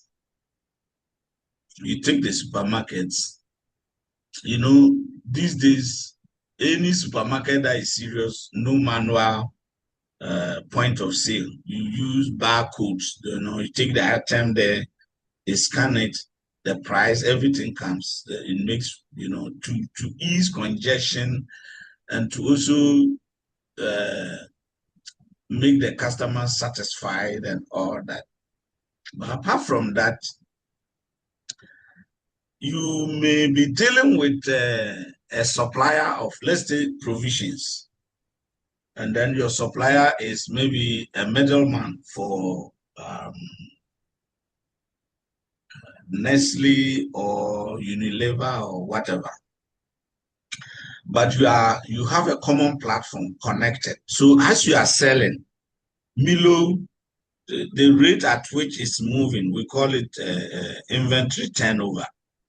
The turnover is the rate at which the items are moving. If they are moving fast, it means good performance. If it's slow, it means bad performance. So once you are selling, your system is recording. Maybe Milo, the big container, it goes down to a level, to a certain threshold. The middle one, then your supplier is also monitoring. But you have already programmed the system that when I'm selling and the items fall below this threshold, trigger the supplier to bring additional one. So as you sit down, you are selling, your concentration is not whether the items are finishing or whatever. Your concentration is what? To serve customers well. But as soon as the items fall below a certain threshold, then automatically it will trigger the supplier to bring more. Are you getting it? Yes, Doc. So that's why they are saying the BI enables real-time performance tracking across categories and regions. So you sit down, at first you'll be afraid that you have a big supermarket and they do this, what do you call inventory taking or stock taking. Then you take a pen and a paper, you go Milo, how many did we bring last week? How many are left? You go to this, that. You are doing it manually, but this time around, everything is digitalized. So as you are selling, then it keeps all the records. If it is water, the large one, the medium one, the small one, everything's getting recorded accurately. And so it falls below a certain threshold, then automatically triggers the supplier to bring more. So you see that you don't need to worry about the shortage, overstocking, blah, blah, blah. So inventory is highly optimized. Okay. All right, so now we want to take the architecture layers in procurement, the BI architecture layers in, what this means, the architecture should not scare anybody here. The architecture here is talking about the structure. You want to build business intelligence, you want to install it in your system, then you have to follow a certain procedure. So procedure 1, that is the first architecture layer. Procedure 2, that is, so if architecture will disturb you or disrupt your brain, you just say the layers or the processes involved so that nobody goes home and go and get some headache. Okay. So we want to take them one by one. And they are saying that a robust BI system in procurement is structured into several interdependent layers. Interdependent layers means that layer A or layer 1 depends on layer 2. Layer B depends on layer A. Layer A or layer 3 depends on layer A. Then, they work hand in hand, move forward, backward. So no particular layer works on its own. So even though there are several layers, they work interdependently. Okay, so they are saying that a robust BI system in procurement is structured into several layers, interdependent layers, each serving a specific function in transforming raw data into valuable insights. These layers are contained in the figure below. We've been using insight. Can somebody explain this?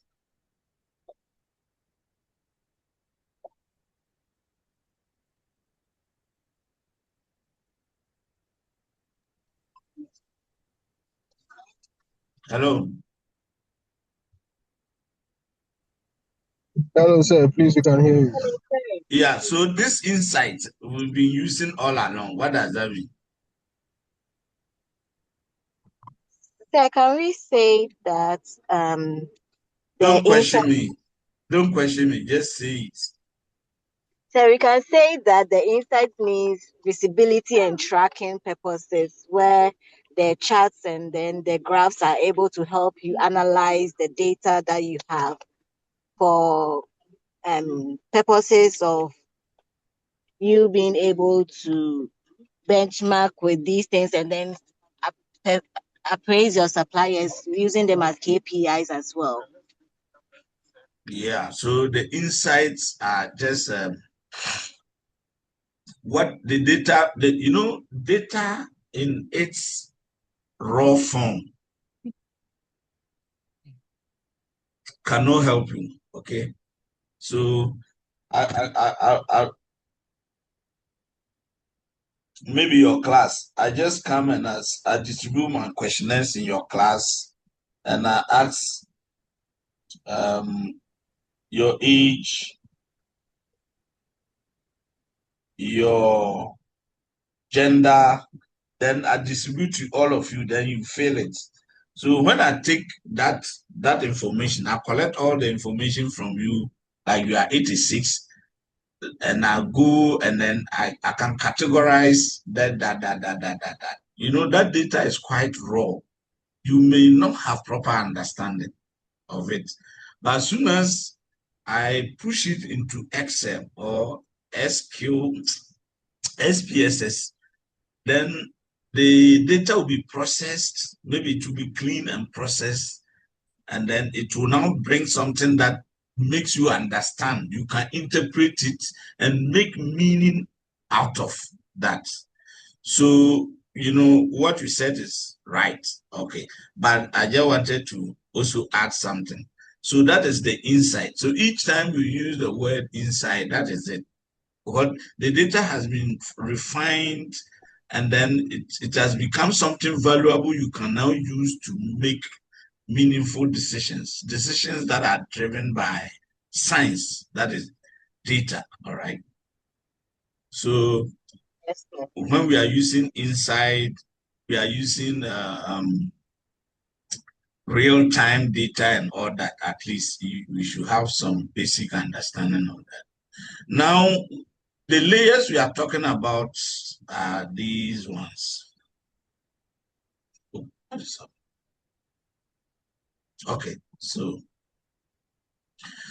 business intelligence architecture pyramid, that is related to procurement. So first, I told you data acquisition. You must first collect data. You cannot start building your BI without data. It is highly impossible. So even in your organization, how do they get to know that we have this number of males, this number of females, this number of brand managers? That is the data. So the managing director is somewhere, maybe let's say it's in the US, but as soon as he wants to know the statistics, the demographic information about employees, quickly you go there and then it gives you that insight. So now you have the number of females as against males, how many people are managers, how many years they've worked, the appraisal. But so you have all that information. But in the beginning, you collected data. You collected data. So, for example, if you are employed in a company, they will give you a form, your full name, your title, your gender, marital status, even your ethnicity, religion. They will ask you so many questions. Okay. Whether you are married, do you have children? How many children? How many males? How many females? So you provide all those things, you submit. Another person has submitted. So everybody has submitted. They then enter it into the system.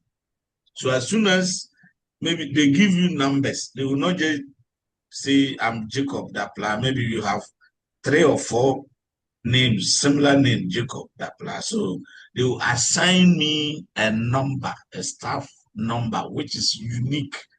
That number is different from all other numbers.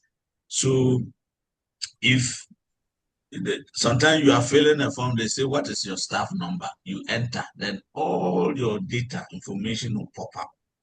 That makes the system easy. So you don't need to scroll. You are looking for Ama Brifa.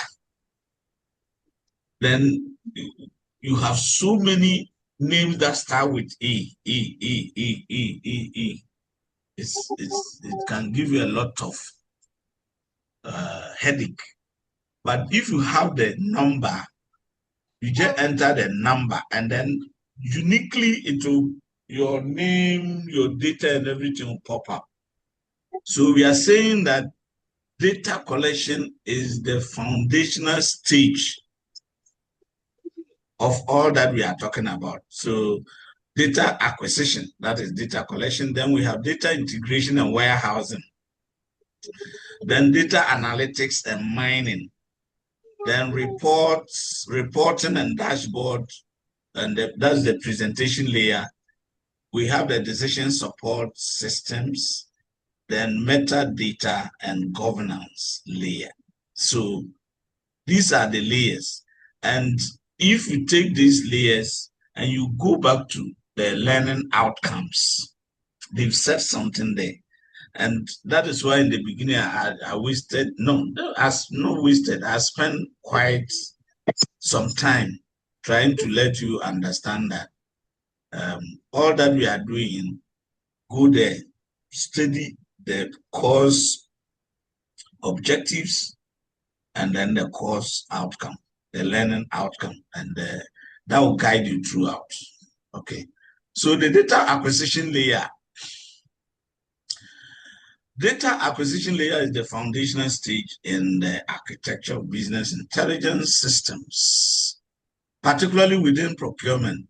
This layer is responsible for systematically collecting data from a multitude of internal and external sources, ensuring that the information is accurate, relevant, and timely. Effective data acquisition is crucial as it feeds the entire BI process, enabling organizations to transform raw data into actionable insights that drive strategic procurement decisions. Anyway, we've already spoken about it. Okay. And what they are trying to say is that at this particular point, the key role is to get accurate, timely, okay, and relevant data. Accurate in the sense that if you get wrong data, you are dead. The data must be relevant to procurement, what we are doing, and it should also be timely. So if you are able to collect this kind of data, then you are going to build a good and a robust BI system. Okay, so if maybe it happens that you are supposed to maybe explain the first layer or the importance of the first layer, or they can ask you to explain why the first layer is considered as the foundational stage in the architecture of business intelligence. Okay, so you have the clue that here you must collect data. You must collect data. Very, very critical. You all know the importance of data. Sometimes this digital age, data is more than gold. Data is more than platinum and all that. And even before you get platinum, you get gold, you get oil, you get diamond. You need data. You need data. Before you get all this, you need data. The hospitals that we have contains relevant data. Education system, data. Agricultural sector, data. Even though some of the sectors are quite informal, so the data is not accurate. You know, Katamanto, you go there, sometimes there is fire outbreak. You don't have accurate data to determine that this person is telling the truth, but somewhere where the system is working, you have accurate data, and at any point in time, you can't go and deceive anybody because your records are there. So based on those records, decisions will be taken. But here's the case: somebody's shop is burnt, and he says that what is burnt is worth 3 million. How do you authenticate that? What verification method can you use? So when it becomes like that, then it's some way. But if you have a car, you have insured it, comprehensive or third party. That one, the record is there. It's in the insurance company system. You deposit your money, 5,000 in the bank. The record is there. Even it's linked to your phone. They send you text message. So when you are going and you want to claim it, unless you tell lies, but as soon as you tell the truth, they enter your account number, everything pops up. Then they get to know, yeah, this, that. So that is what we are talking about. So we are already using some of these things unknowingly or unconsciously. Let me use that term. So data, if the bank does not collect accurate data, how can their system be efficient? If insurance company have wrong data, imagine what the system would be like. I hope you are getting the point that we are making. Clifford. Yes, Doc. Is your hand up?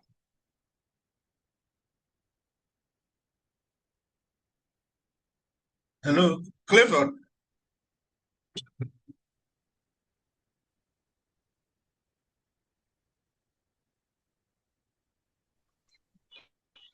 Doc, sorry.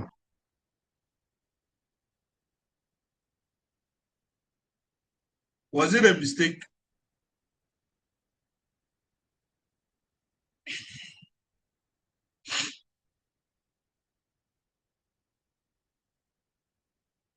Should we move on?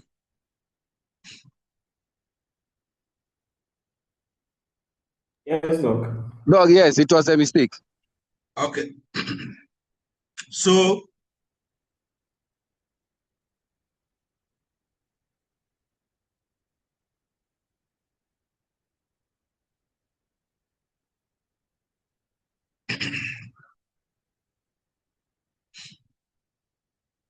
somebody should read the second line for me.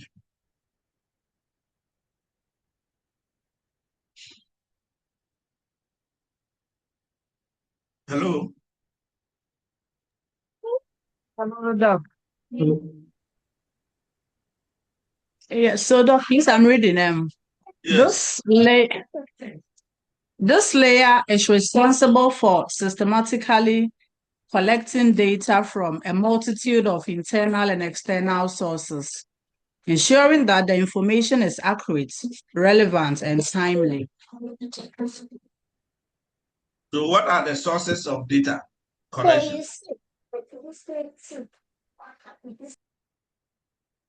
Sources, we have internal and external. I want you to just get it right. So you when you are collecting the data, it comprises or it comes from both internal and then what? External. So what constitutes internal?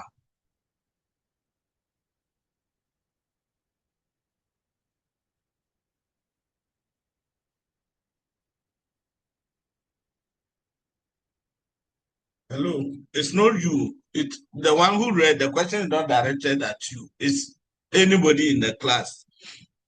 So what constitutes internal source of data?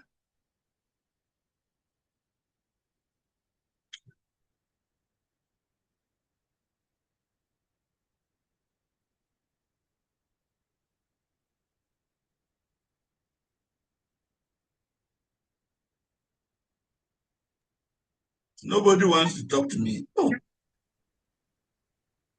So, hello, Doc.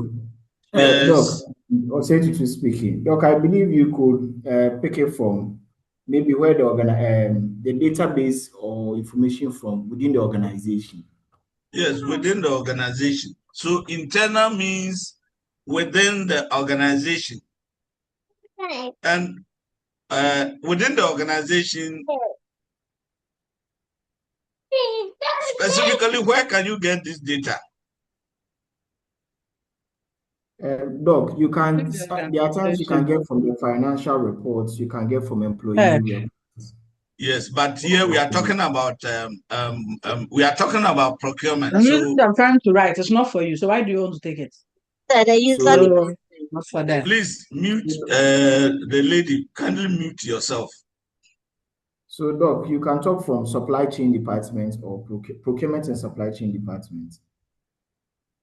Yes, but already they may be using some systems. Is that not it? Yes, Doc. The ERP systems. And then let's talk about external sources. What do you think may constitute external sources of data for building our business intelligence?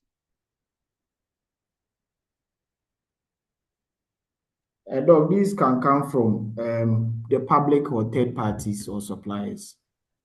Or suppliers, yes. So, you know, we are dealing with procurement. So you may get it in the procurement bulletins, where you have supplier information. You can have it from a place like Bloomberg. Then other external sources which are relevant to what you are going to do, so that you know your dealings is not only internal, it's both external and internal. And for the internal systems, at least you have some control over them, but the external you don't.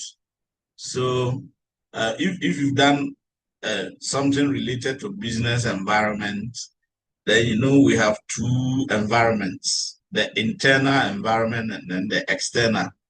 So internal, at least you have control. Internal has to deal with the internal policies and things you can adjust, but external, using the PESTEL model, a political decision like this oil issue that is happening is internal. So if it is coming, you have no control over. Okay, so we all understand that we can gather the information both internally and what externally, and we have tried to understand what internal source of data means and what external source of data means. Please, when I'm emphasizing on these things, you know that they are important. Now, let's go to internal data sources. So, for example, your company is already using enterprise resource planning, that's ERP.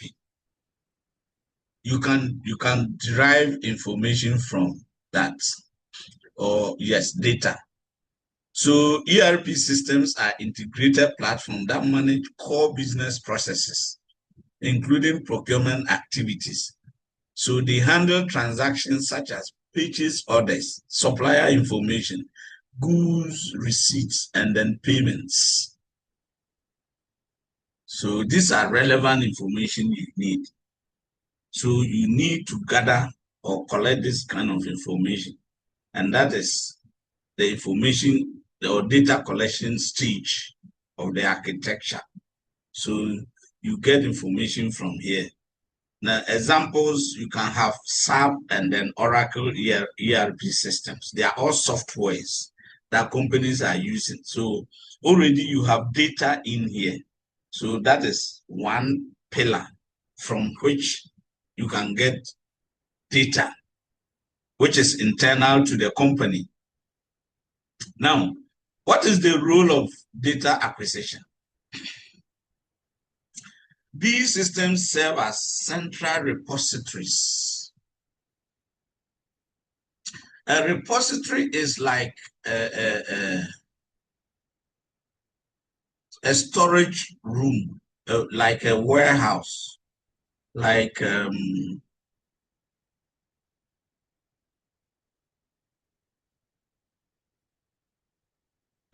cold store.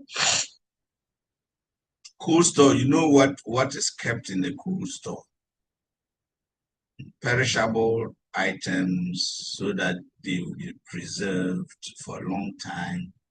So the role of data acquisition is that the systems serve as central repositories for procurement data. So ERP, SAP, Oracle, blah, blah, blah, they contain data. So when you hear repository, so it's like a bag. You know, you have kept your items or money in your bag. So when you open it, then you see these things there. So it's just something like that. Okay. Now, these systems serve as central repository for procurement data, providing insights into spending patterns, procurement cycle times, and supplier performance. Definitely, these are historical data that is already in the system. So supplier A, supplier B, supplier C. Supplier A, what do we buy from him or her? Supplier B, what do we buy from him or her? Then even supplier A, how much do we spend? The frequency with which we buy.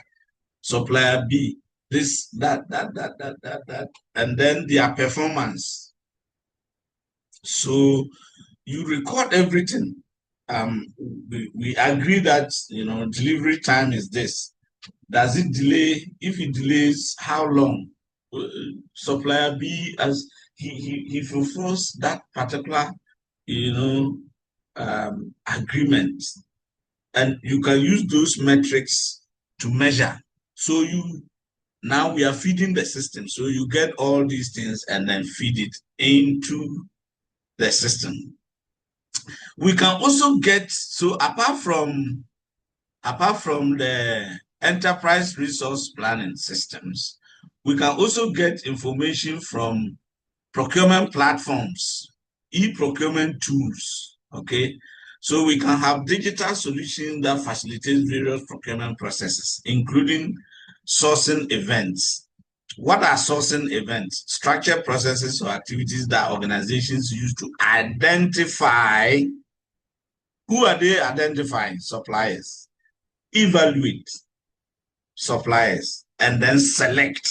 So you use that to identify, evaluate, and select suppliers for goods or services or even works.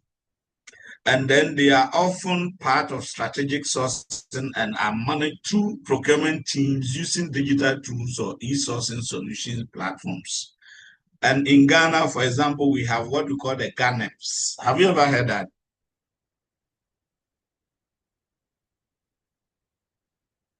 Hello? No, sir. Yes, sir. You've heard it, right? Yes, GANEPS, yes, sir. So that one is for public procurement. It's developed by the government of Ghana. So you go to that particular platform. If let's say you are a public organization, you can still retrieve information. And the key information there, because it's a procurement platform, they are saying that the information there include sourcing events,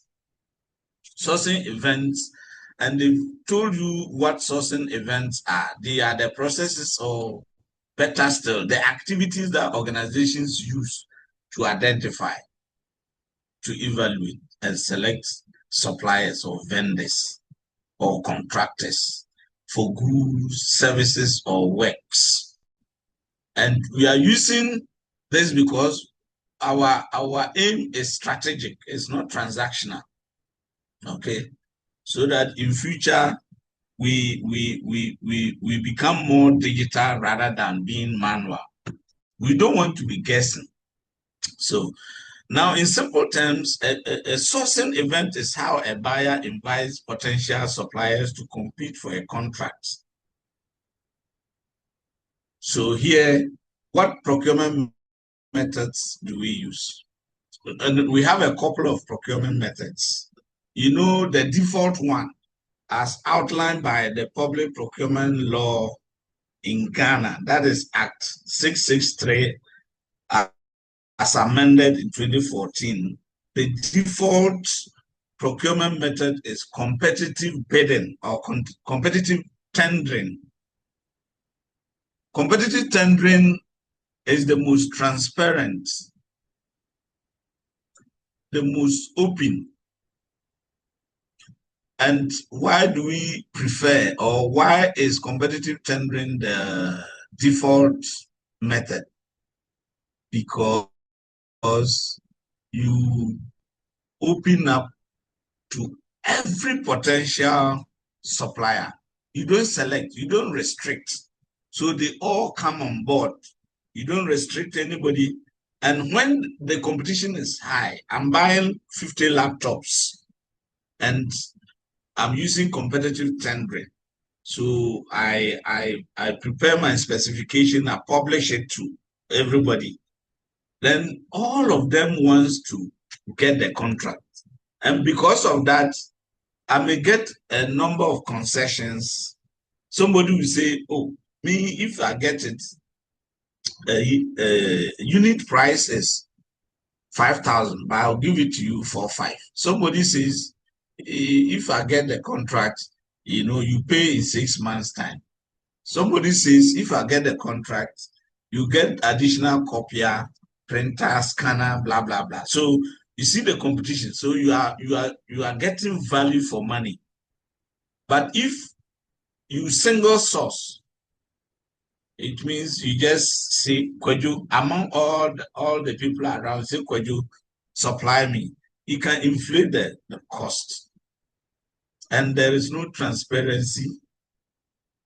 So when we talk about the methods, so you can have the competitive tendering, normally the best, but it depends on the situation.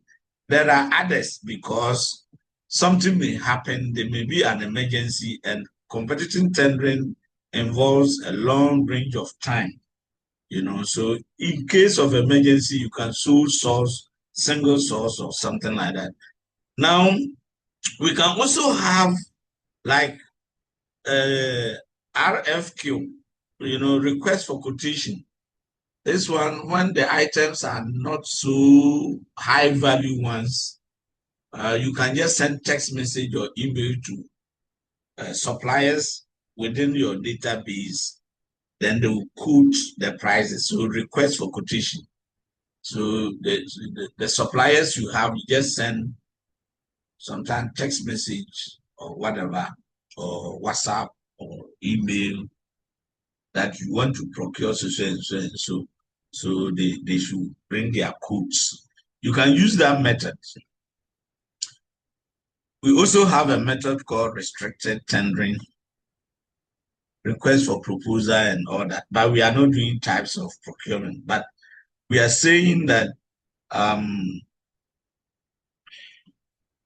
what we are trying to say is that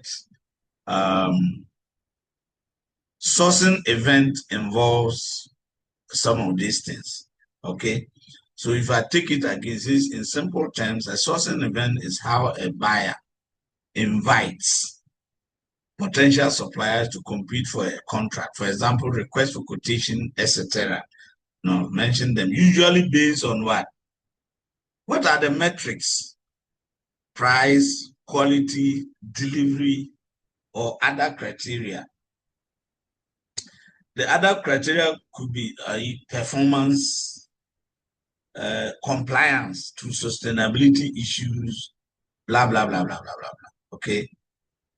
So that is it. And, mostly we define procurement to mean the process involved in the acquisition of goods, services, and works in their right quantities, right price, right quality, right place, right source, like those are the rights. Everything that you are procuring, you are getting, must meet a particular right, and those rights are the metrics: right price, right quality, right place. So delivery, where the place is where you have agreed that the item should land.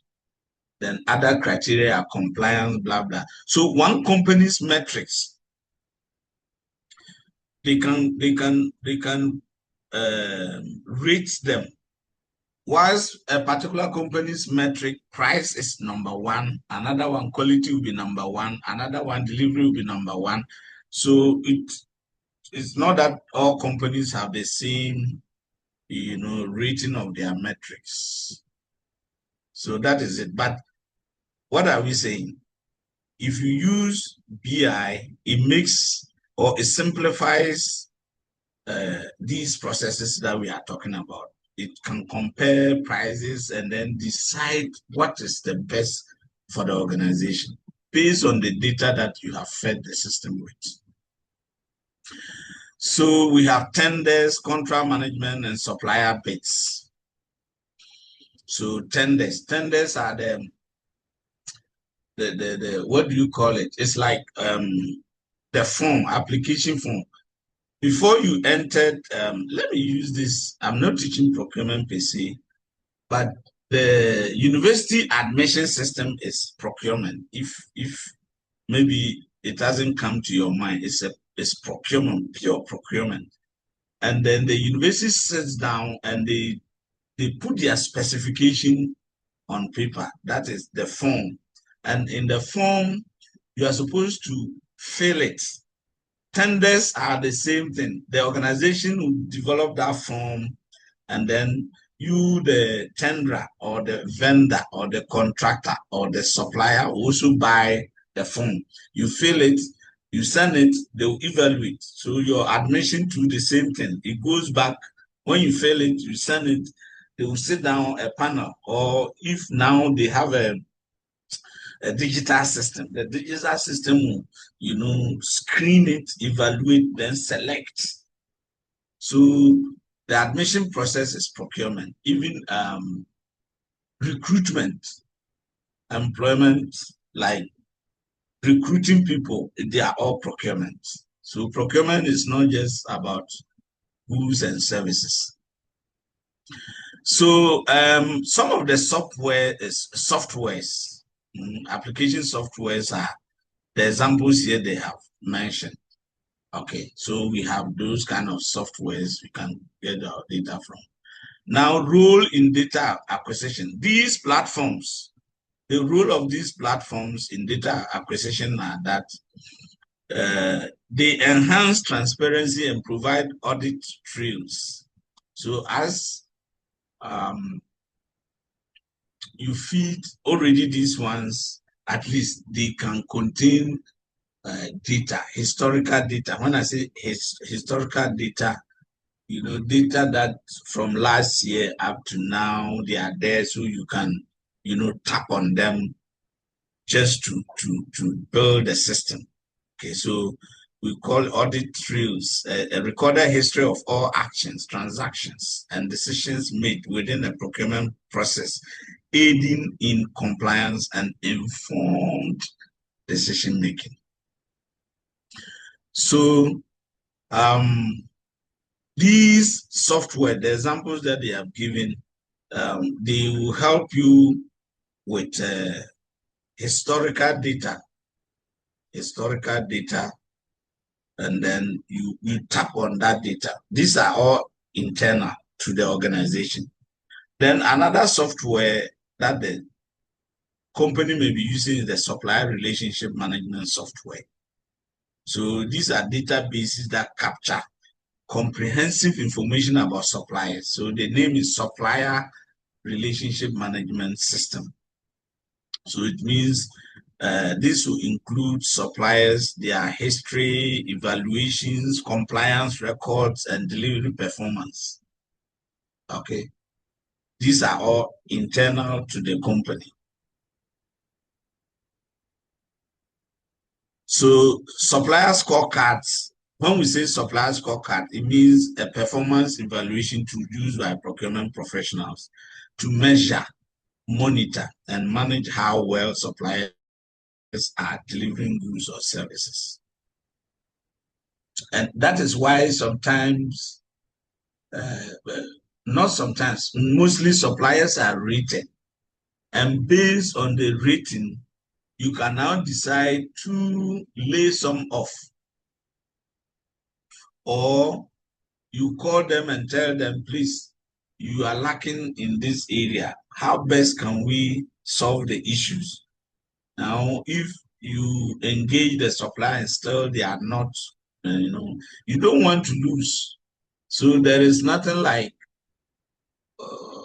you are feeling emotional about it. If what the supplier is doing will bring your company down, you don't need to collapse because of a particular supplier. There is always lay down procedures through which you can switch. You can switch suppliers or you terminate a contract. So you can do that.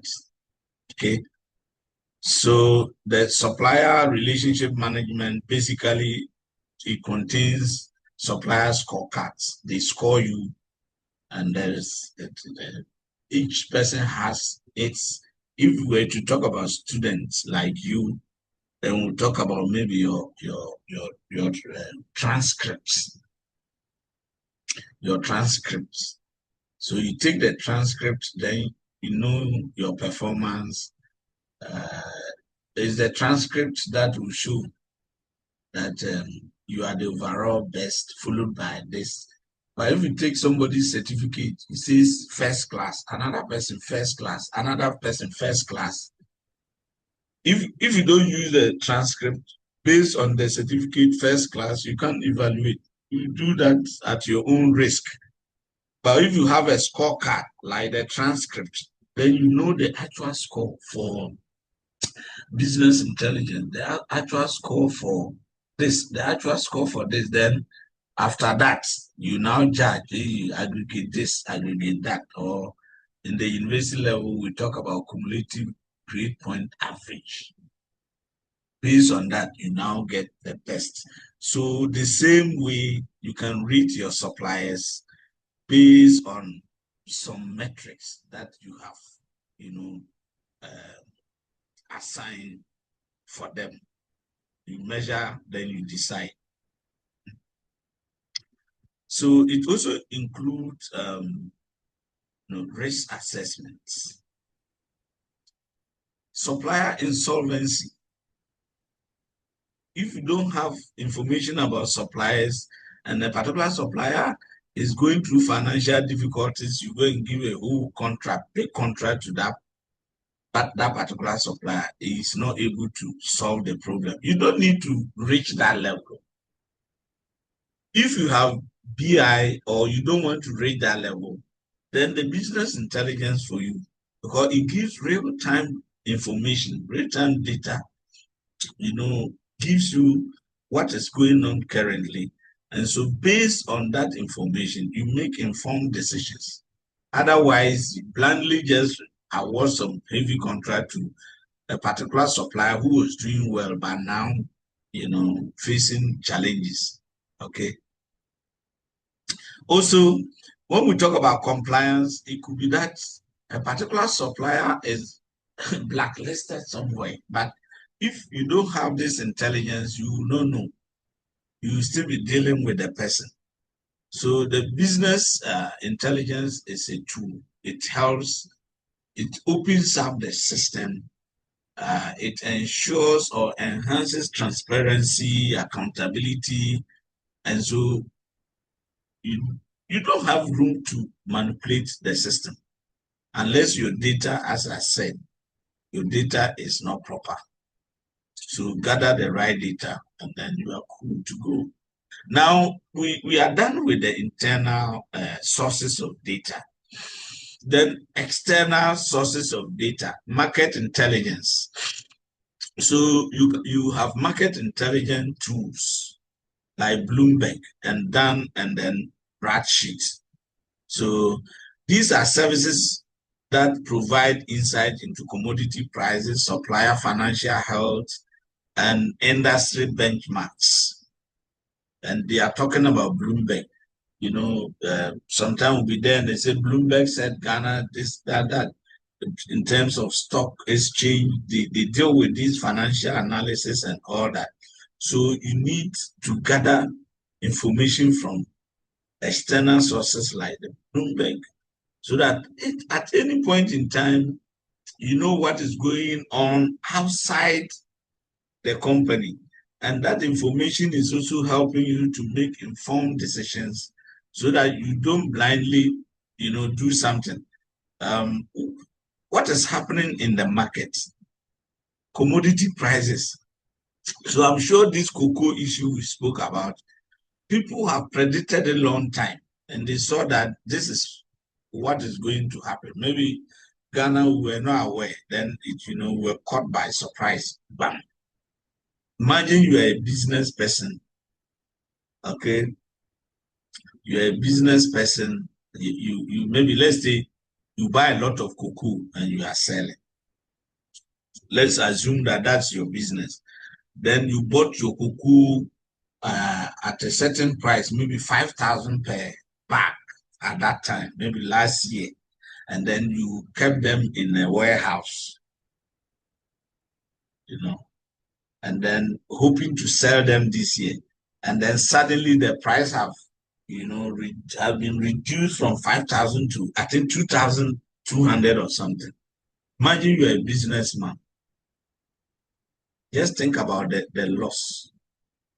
But if you have systems that will tell you that you can predict earlier to know that prices will go down, you may not buy that volume, or you sell it very fast before the whole thing happens. And that is what people are doing. So sometimes you hear that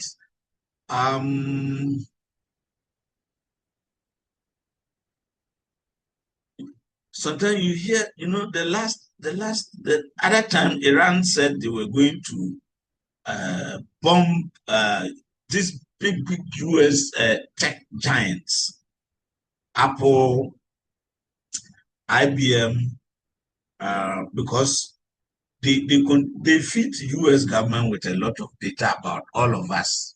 So the phone that you have right now, I can tell you your information is with them.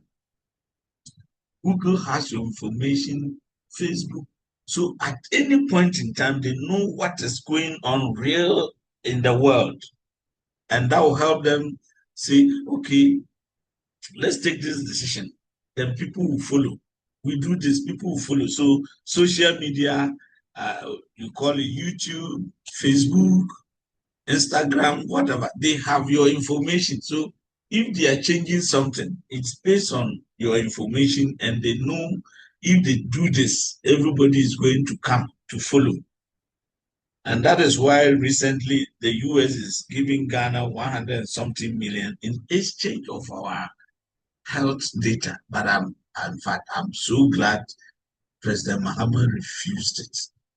That would have been dangerous for everybody. So you don't sell your data. You don't sell national data. It's very, very dangerous. Are we okay here? Yes, Doc. Okay, so externally we have market intelligence tools. So, and when we talk about market, nobody's talking about structures. We are just talking about the selling and buying, and its supply and demand. So if you have so much supply, then prices will fall because you have more than necessary in the market. But if you have shortage of the items, then demand shoots up. So each time oil prices go up, it means the supply is less than demand. If they block the place and then the oil cannot move, it means you have shortage of oil. Okay. Then we come to, the role in data acquisition. These tools help procurement teams anticipate market risks, stay informed about industry trends, and make data-driven negotiations. Okay, so data-driven negotiation means you are negotiating not blindly, but data is informing you how to do the negotiation. So you are negotiating based on data, accurate data, that next week this will happen, 2 weeks time this will happen. So when you are negotiating, you don't do it because you are clever or you are smart. You are doing it because you have intelligence telling you what is happening next week or next 2 weeks. And based on that, you can negotiate better. So data-driven negotiation. Then we also have the public tender portals. So the GANEV is an example, okay? So as I said, platform that offer access to public tender information and allow benchmarking against industry standards and public sector best practices. So for example, in Ghana, we have the Ghana Electronic Procurement System, GANEPS, and we also have the United Nations Global Marketplace. That's another one. So you tap information from all these places, but it's external to your company. You don't have this in your company, but you can tap it and then use that.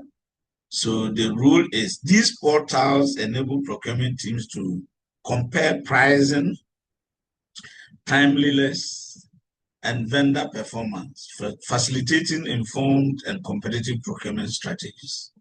So if you are not informed, you are like a baby. Okay.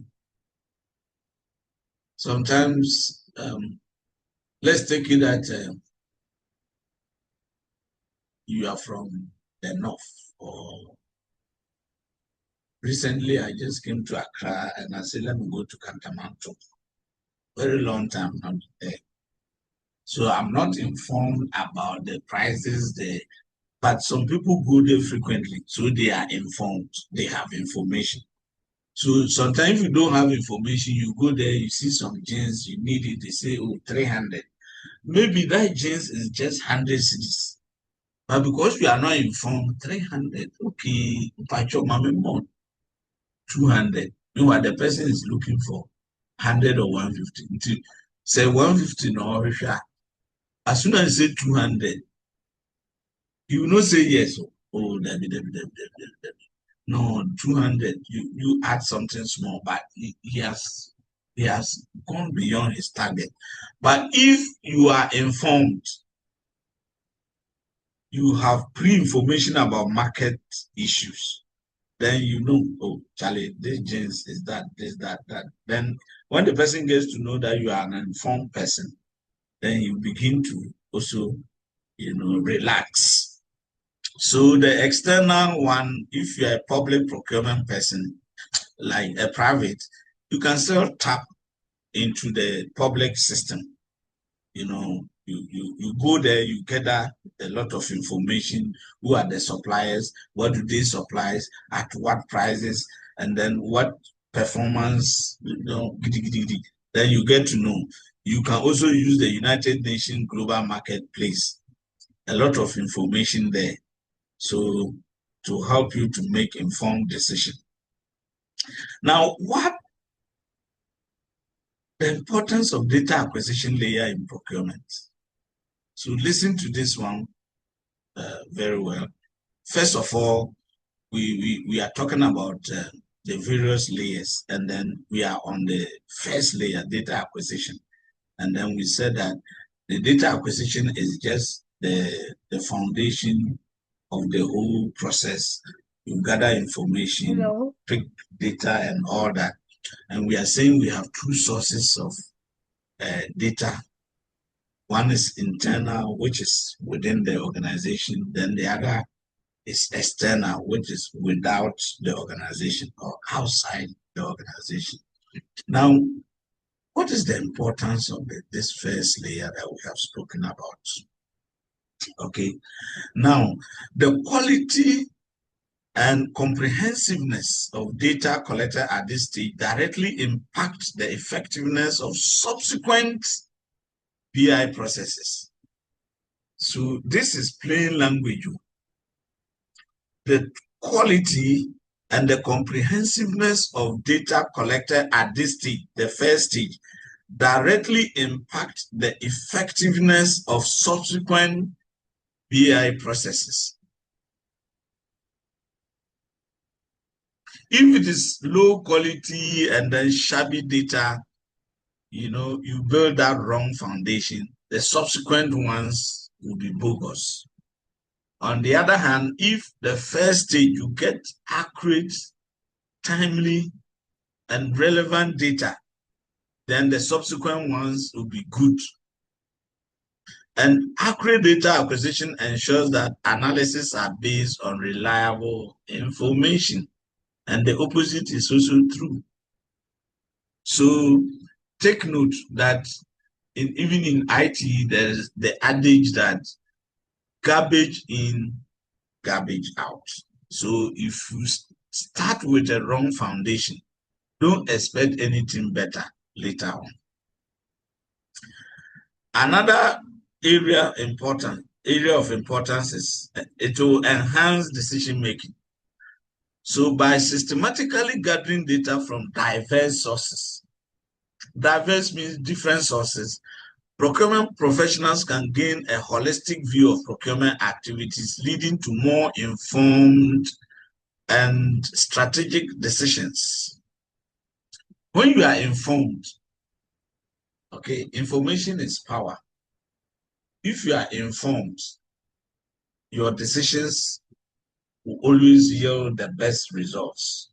But if you are not informed, you say anything or you agree to anything, then later on you see that no, things will not work. So get informed.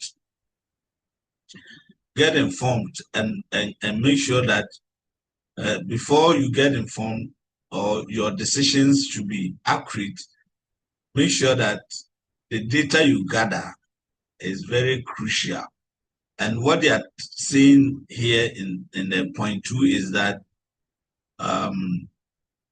even this will help professionals. You know, you gather information from different sources.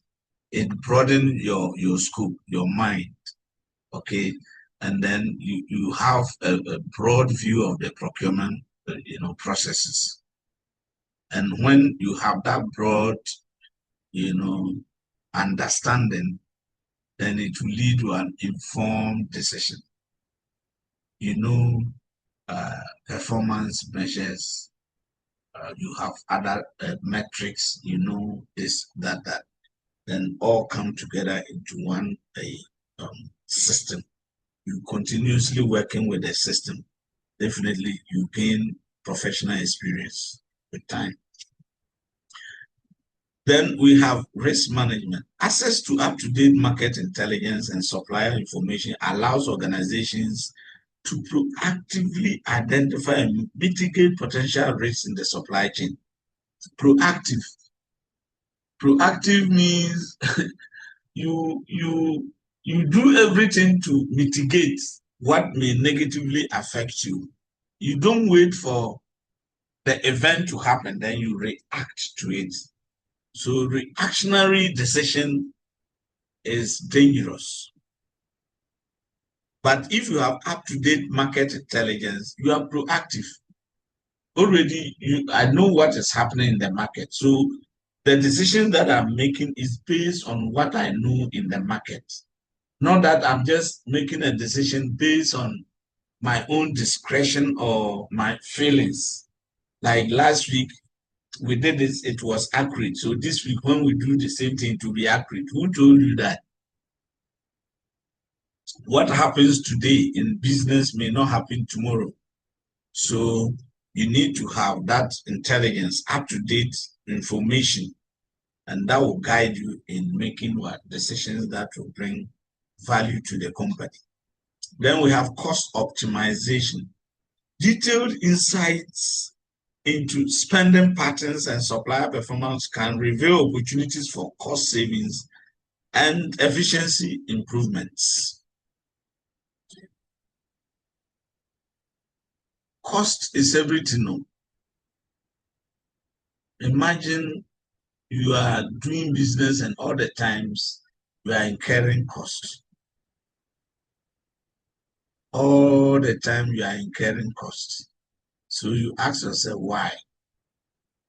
Then another person is doing business and then, he has information ahead. He knows the patterns, seasonal patterns and trends. So you plan against that and you see opportunities in what you do. Then you take the appropriate decision. So you beat down costs, you make profits. Then you become leader in the market. But we cannot do that manually. We need BI. So BI is that. Now let's talk about challenges and then we can close for today. Yesterday, as I said, late information that this is an emergency lecture. Now, what are the challenges at the first stage, the data acquisition stage? First of all, data silos. Information stored in isolated systems can hinder comprehensive data collection and integration.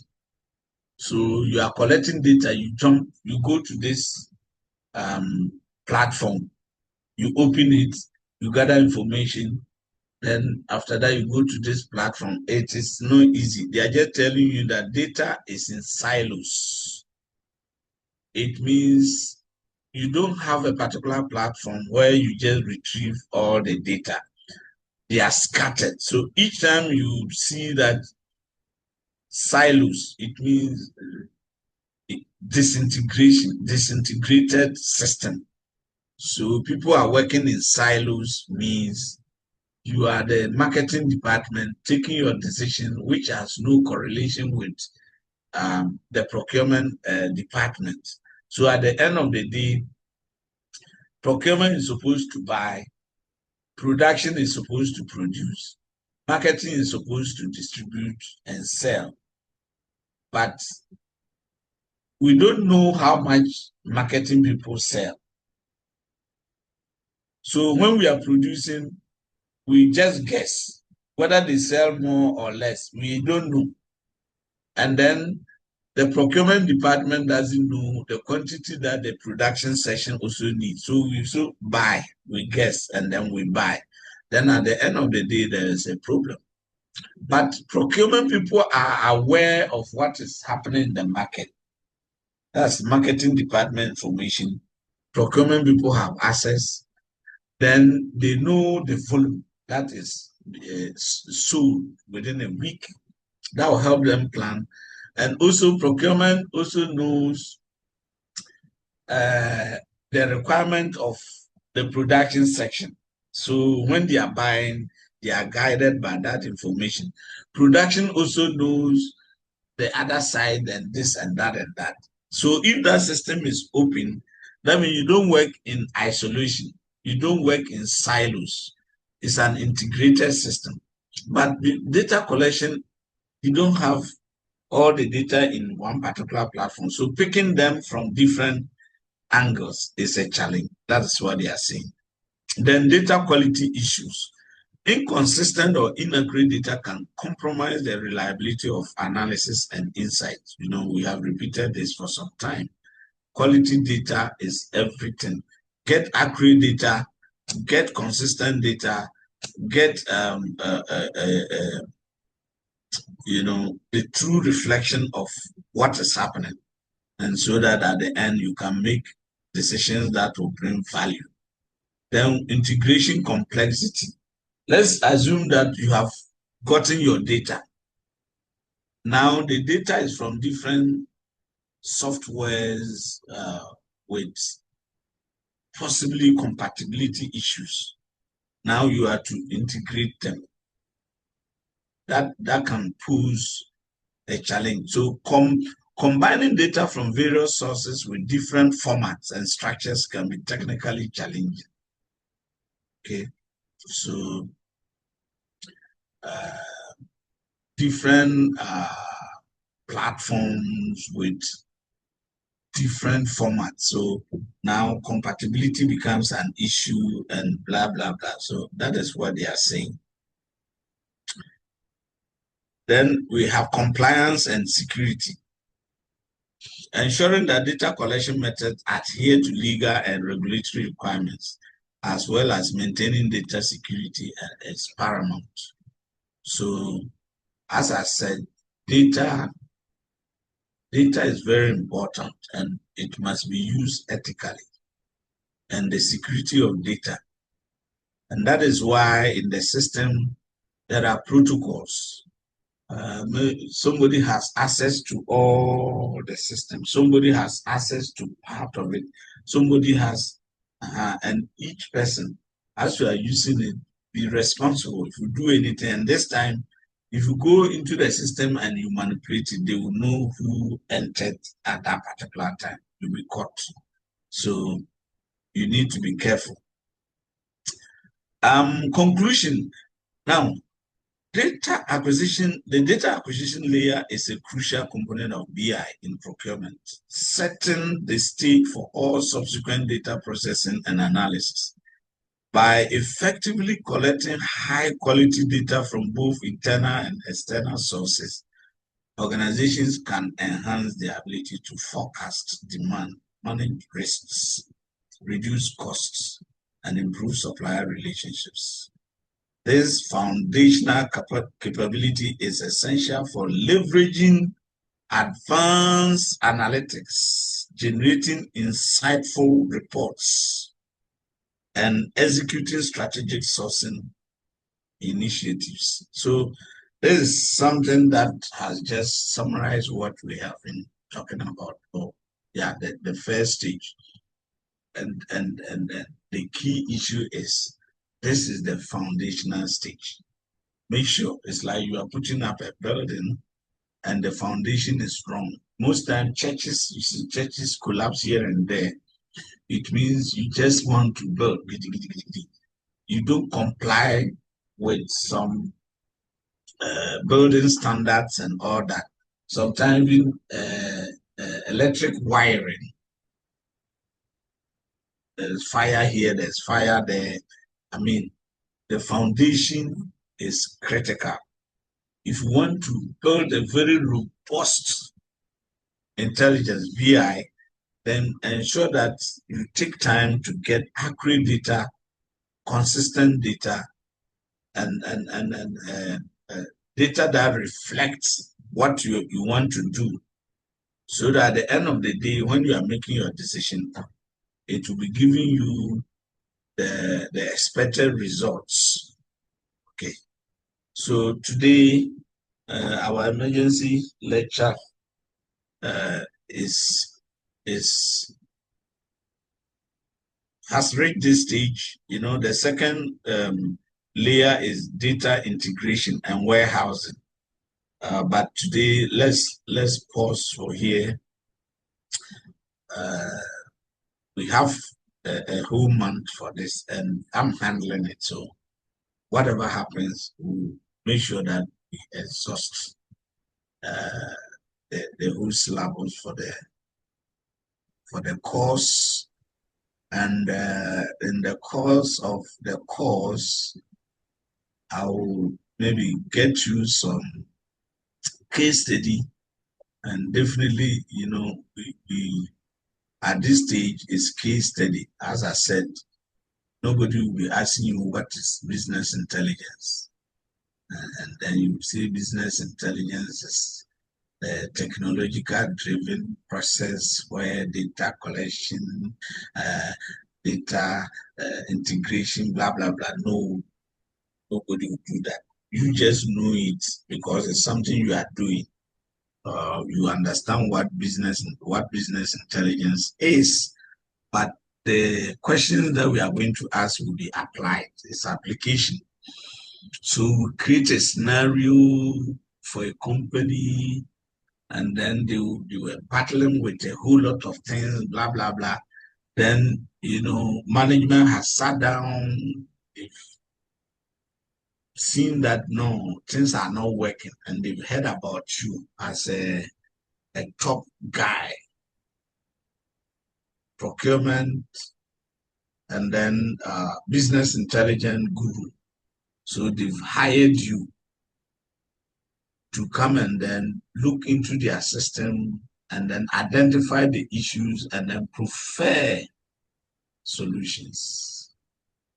Then we see what you can say using some of the things we've done today and then what we do from next week. So I pause here, and then if you have questions or something to say, let's do that before we finally depart.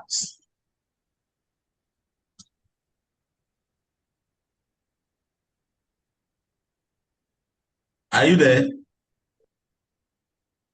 Yes, Doc. Yeah, so if there's no anything, then I will say I've enjoyed the comportments. I mean, I like that.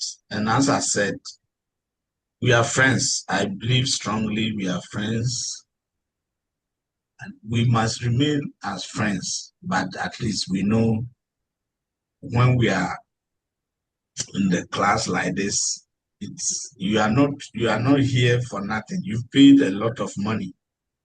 So the key thing is benefit from what we are giving you, so that at the end of the day, you don't throw out your money just for nothing. And to do that, you pay attention, you focus, and things will be okay. So, I mean, today has been good, and we hope that the subsequent weeks will even be better. Okay.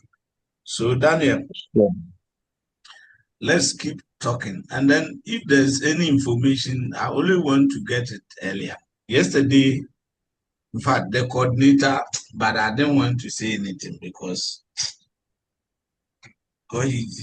normally it's always one. But this time, they even gave me two, and they gave me the notice just yesterday. And I'm teaching this, and then tomorrow I'm teaching sustainability in logistics. I don't know whether you are doing that program. No, I think we don't have that one, sir. Then that will be another group. Yes, we have logistics and supply chain. Okay, so tomorrow I have a sustainability in logistics, and I have to prepare. But it's okay. It's all part of life. So if there are no issues, the ladies, they don't talk to me. I don't know why. Ladies, are you there?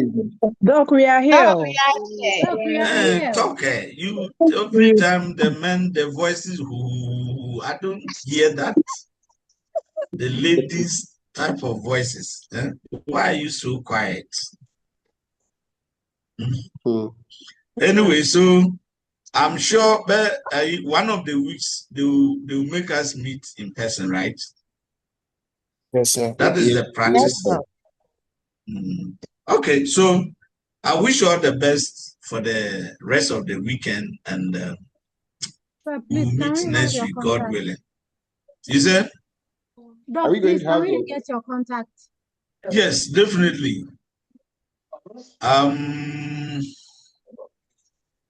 Okay, you can take it 0. I have 2 numbers. 026 Okay. 02674 Okay.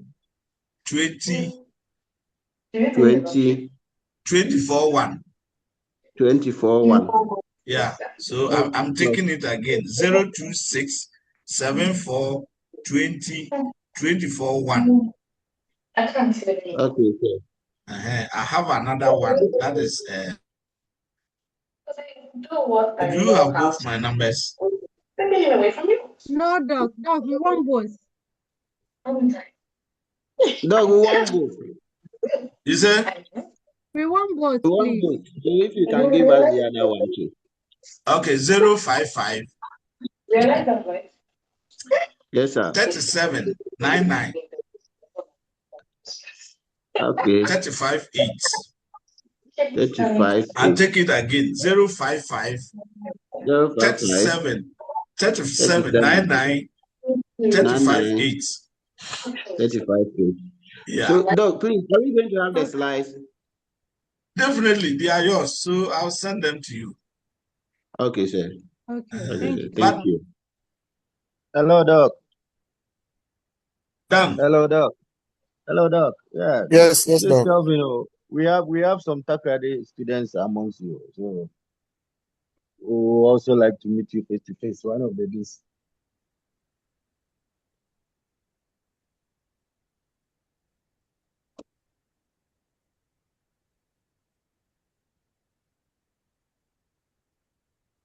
Are you there? I think Doc is gone.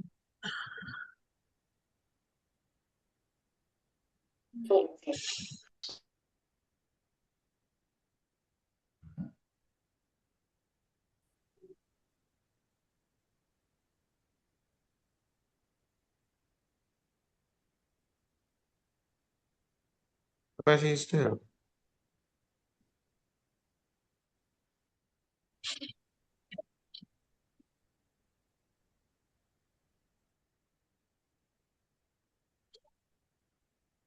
Hello, Doc. Yeah. Doc, please, how are you? I'm doing well. Who is speaking, please? Doc, this is Daniel. Takwa. Oh, Daniel. Class rep, right? No.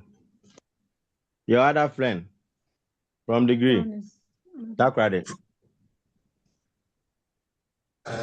Daniel. Takwa. Okay. You are now here. Yes, sir. Because we haven't met, okay. Definitely, I know one of the days we are going to meet, okay. Sure, sir. Yeah, so how's Takwa? Sir, we are managing once more. Okay, all right. Nothing spoiled for you. All right, that's okay. So it's good knowing that you are around. Yes, sir. All right, okay. All right, okay. Take care. Everybody, bye. Bye, Doc. Bye, Doc. Thank you very much. Thank you very much. We've enjoyed your lectures. Thank you. Yeah, I also thank you.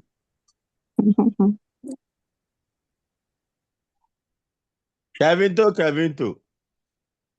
Yeah, Danny, Adi. Yes, you can't meet Doc. We How you go talk? I hear boss. All right, catch up. Listen, Frank.